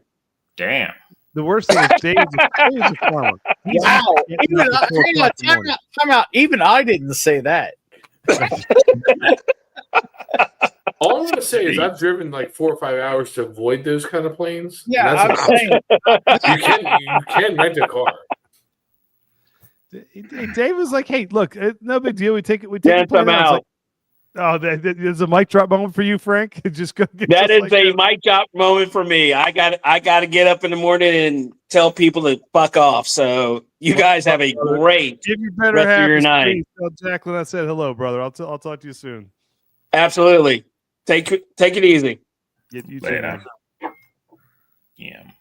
But yeah, I'm not much for those little prop jobs, dude. But when I found So how many hours did you look up? How many hours drive it is? Oh, it's I think it's a 4 or 5 hour. I don't feel like driving anymore. I mean, I've been doing so much traveling lately. I would definitely drive that, not fly it. Because just think about all the bumfuck stores you can hit on between there. Well, not that that's my kind of thing or anything, but Look, normally, I mean, like the last time I had a conference in Los Angeles. I purposely flew to Vegas to spend the night here and do the drive through the desert to get to LA. Like I like driving, but I have been doing so. Like just last week, I drove from Baltimore to West Virginia to Columbus. Dude, you were my back Cleveland. You were right next to me. Next time Where in West Virginia? Where you're close to West Virginia? Where? I'm Maryland. I'm right you're near Hagerstown, right? Cumberland. Oh, you're Cumberland. Okay. Past. Yeah, near Cumberland. Yeah. I gotta look you up next time. I have work in Garrett, so yeah, I'm close to you. Yeah, dude. Next time we run through, we'll fucking crack some shit and we'll have a great time. Absolutely. Yeah. No, I got work in Garrett County, so we can go out there. We can have a good time and. Yeah, and I've been meaning to do something with John for a while now. We've talked about actually the malt through the night that we did with Old Line. That is the only thing that I've had that has rivaled that malt chocolate he did with Westward whiskey. Do you remember if you went into liquor what's it called, Liquor Barn? Oh, they did that Westward pick. And it sat there, and this was truly judging a book by its cover. I saw the labels, like, dude, that's the coolest, like so creative. I loved it. I was like, but I'm not spending $120 on that. And he said, look, this is worth it. Just take a flyer. I was like, all right, I'm gonna trust you on this. And absolutely one of my favorite American single malts I've tried ever. Number 2 behind the malt through the night that we had at Old Line. Very similar in age. Yeah, very that similar bottle's in proof. Just absolutely beautiful. It's great.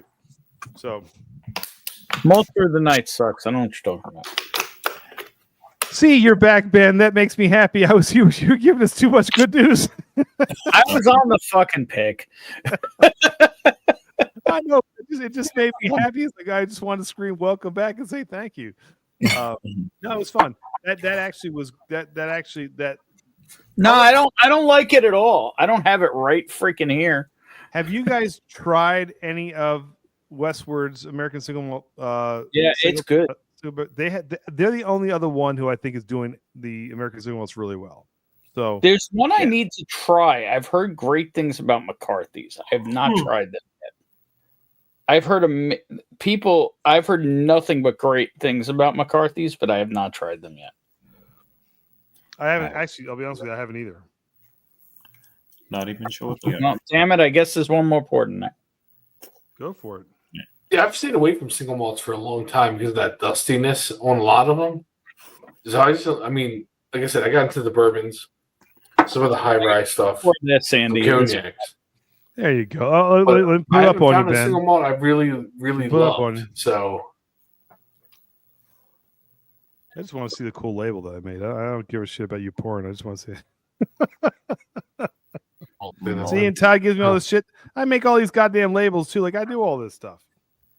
That bald little son of a bitch. But obviously, it's crap, right? Obviously, you know. But you know what? I give him a hard time. Those shorts that he's doing are helping us like you couldn't believe. There's no way I could do that every day. Like I mean, that is. I can't do it. That's why I don't. No. I mean, not only does he's got a rhythm and a cadence He's down. talking about taking away my on call for the first time in 21 years.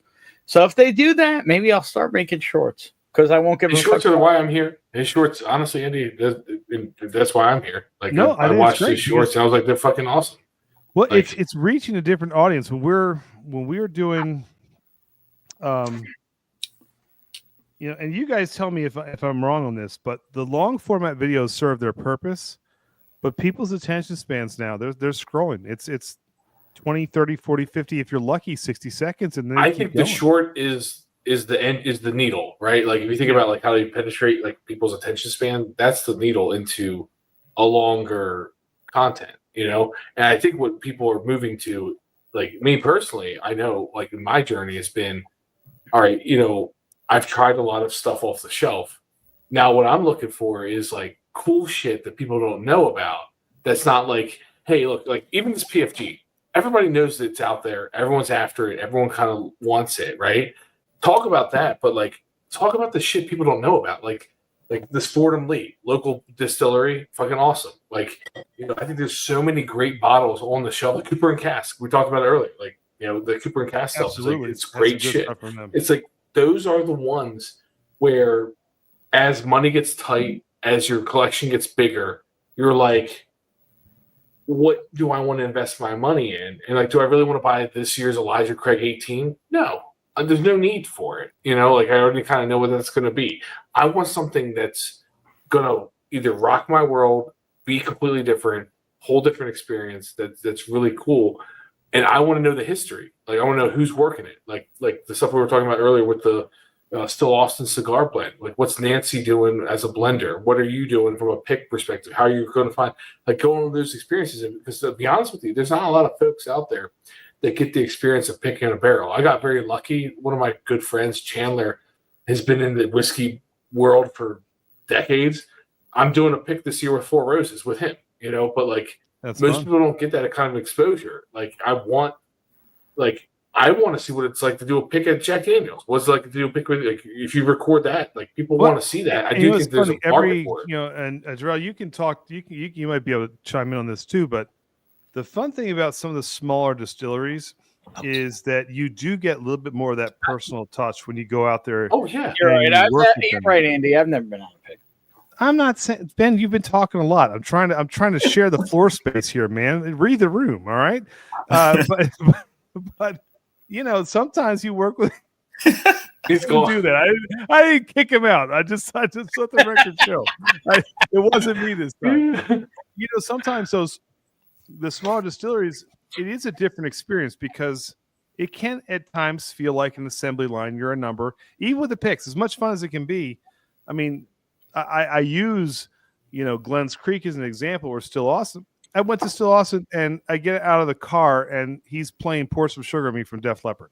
All right, like weird shit like that. When you get to know people, like it changes the experience. And there's something about these smaller craft distilleries catching up in years where they've had stuff on the Rick House shelves for a long time. That now, guess what?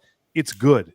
It's not just crafty anymore. That's what happened with Corbin Cash. Like David's got stuff that's between 8 to 12 years old. Mm-hmm. It's good shit, and it can compete with the big boys now. It's just not a lot of people know about. So when you go out there and you get that personal experience, it's different. It's really different when you're there. And I'll let you speak to it too, because you've done a bunch of these. There is a difference between doing a Jack Daniels or doing something on a smaller scale. Yeah, you literally just said it right there. A lot of smaller distilleries, I don't want to say they're forced to be more intimate, but that's what they do to kind of bridge that gap between like, hey, we've been around for years versus, you know, we're kind of new and we kind of want you guys to be around, you know, so they'll pull out the red carpet and do all that. But like, there's a lot of distilleries like granted Peerless, like it's tough with like single barrels, but they're one for just literally like laying out everything for you. Hard Truth does the same thing. Nolan. Four Roses. Nolan, Backbone. Four Roses doesn't like Four Roses. Like you'll go into a room, like I did a pick over there, and it's a great experience, but it's overwhelming. Like I have the sample kit right there. It's like 12 samples. It's like Jesus Christ! And between the recipes and the blends that they can do, it's like I'm like I'm gonna fucking get drunk doing this by myself. I need like 6 people to help me. Like I'm not joking. Like there's a reason why I still sit. I'm just laughing because wait till you do 20 or 30 or 40 samples on a pick. Well, that's dude. That's what honestly that was like when we went to MGP.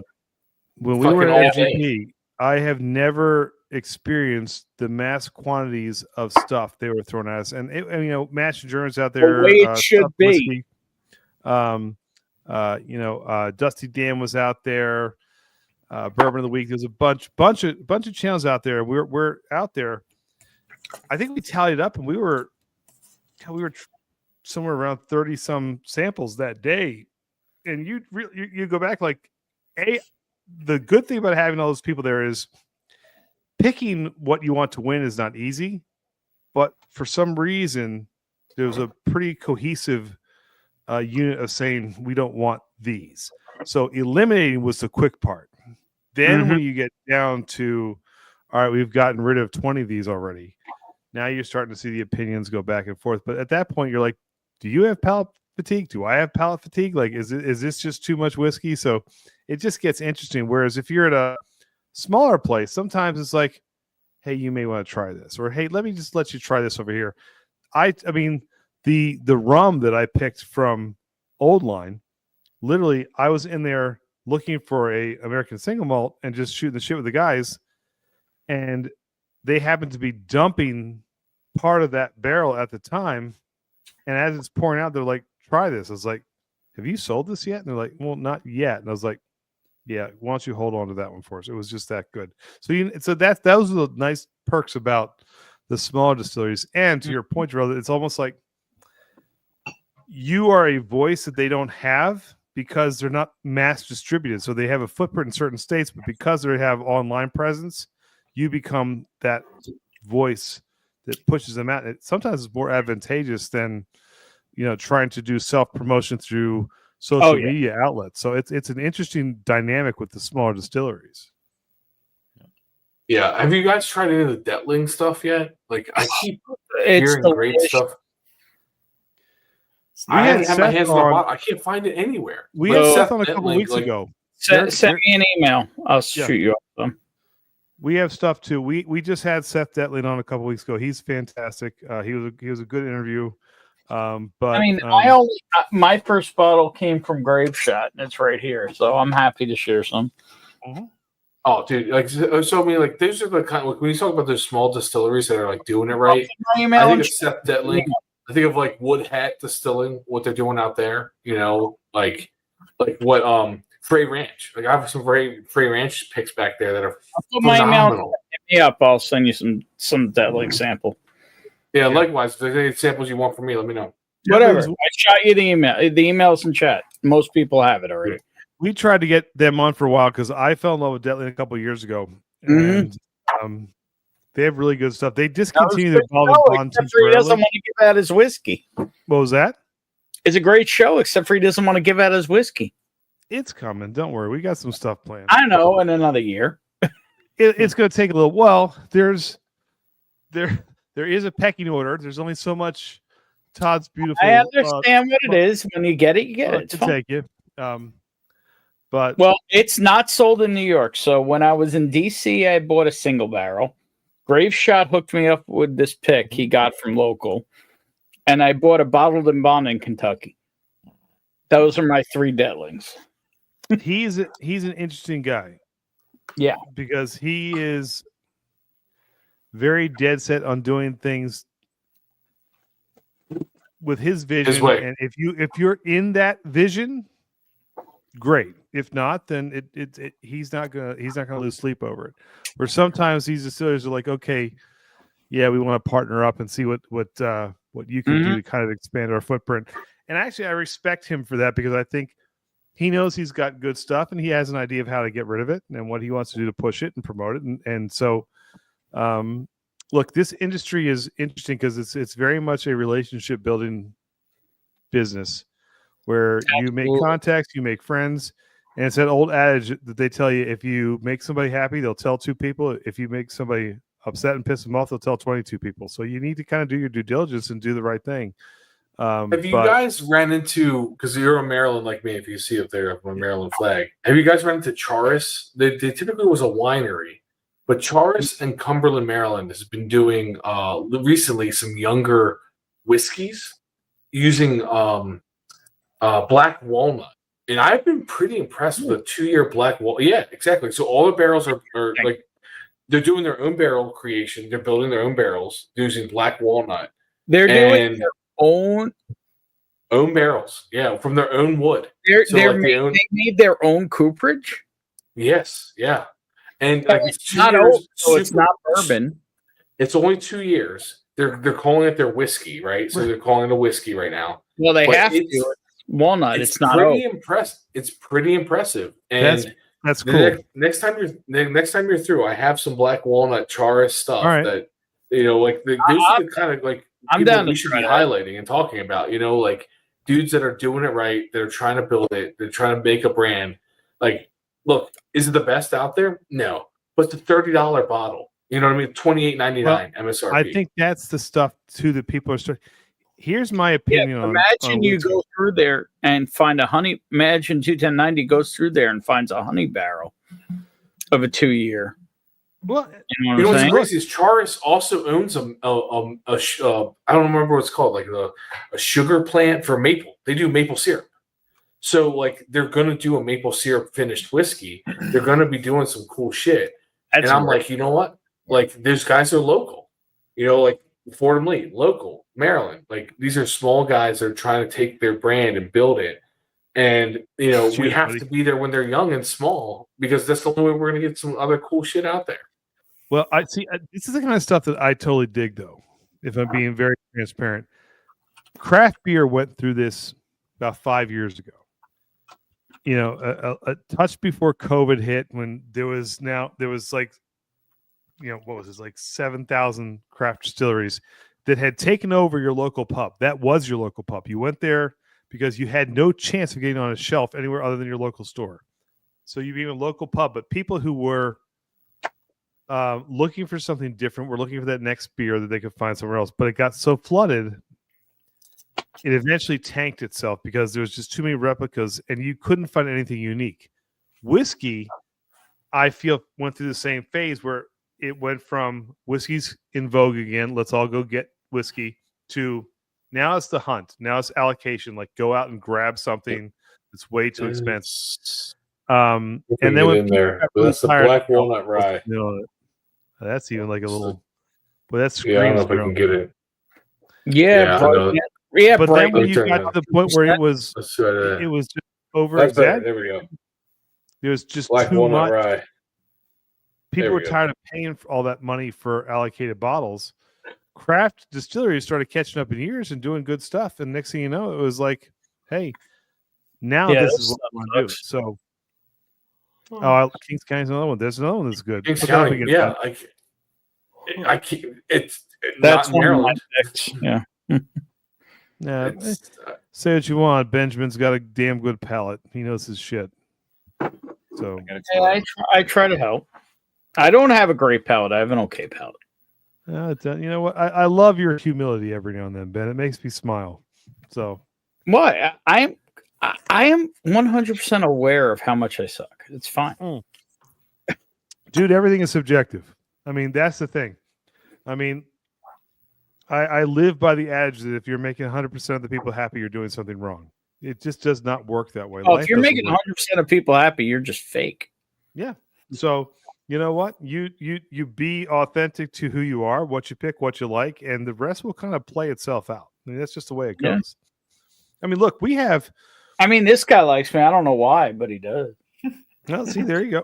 Hey, look, he doesn't even know I'm pointing at him, but he knows I didn't even have to be. We are closing on 11,000 subscribers, and some of those people actually like Todd. I can't put my finger on that. That blows my mind. Hey, but look, you've been with him so long, you put more than a finger on it. You son of a bitch. You used to sleep together in the same room. I'm just saying. Well, we did have bunk beds at College Park, so oh my God, yeah, way too long. You pour a little whiskey on that, and things get weird. I'm just saying. There's Maryland for you. All right, look. He probably poured some like 99 bananas on it or something. See, and here's where things are going right. Even Vegas are getting weird. See, I got an early day. I got to hop. All right, and parting words. I love you guys, but I just killed the last of what I have in my glass. I'm going to go down and refill and get ready for tomorrow. Parting words, guys. Anything you want to throw out there to the crowd and say what's up? Drink whiskey, share whiskey, enjoy whiskey. That's it. Aren't you live tomorrow night, Terrell? I am live. Well, go watch him live tomorrow night. Adam Shelton, man, he called me out. So Jeff sent us a battle, and we're gonna. And Jeff's going versus Joe Friday night. Friday, I didn't even know that. Yeah, I'm going to late shift Friday, so Jeff can go to bed early. So they're gonna stream. Yeah, Joe's going early Friday night. I'm going late. Nice. Appreciate you hanging there all this time, man. Thank you for coming on. Any parting words? My only words are, open your bottles. Don't let it don't have a collection, have a selection, and share with friends. I mean, the whole point of this is to fucking have a good time and be together and sharing some common stuff and common grounds and love it. Support each other. I think that there's too much hate out there. You buy a bottle, but you didn't pay MSRP. Oh, you paid secondary for that. You know what? Hey, you know what? If you like it, and it's a good price for you. Don't hate on people. Have a good time. That's what it's about. Share it. Love it. Whiskey is meant to be shared. I'm with you 100% on that. Good call. Ben, before you sign off, cheers again. Give Bonnie a squeeze, brother. That is fantastic news, man. We were praying for her. We're happy for both of you guys. So 1 year down, many to go, but stay sexy and drink good whiskey. Is that stay sexy to me or to Todd? Yes. Yes, it's the wrong answer. I'm confused by your tactics, but we'll take it. Hey, love you all. Thank you very much for hanging on this crazy long Vegas stream. Tomorrow, I'm off to Corbin Cash to hopefully pick you guys some more fantastic, fun, delectable shit. Get like 10 barrels so nobody bitches this time. Well, hey, 11090 does their thing when they're out on the road. You know that. I hear you.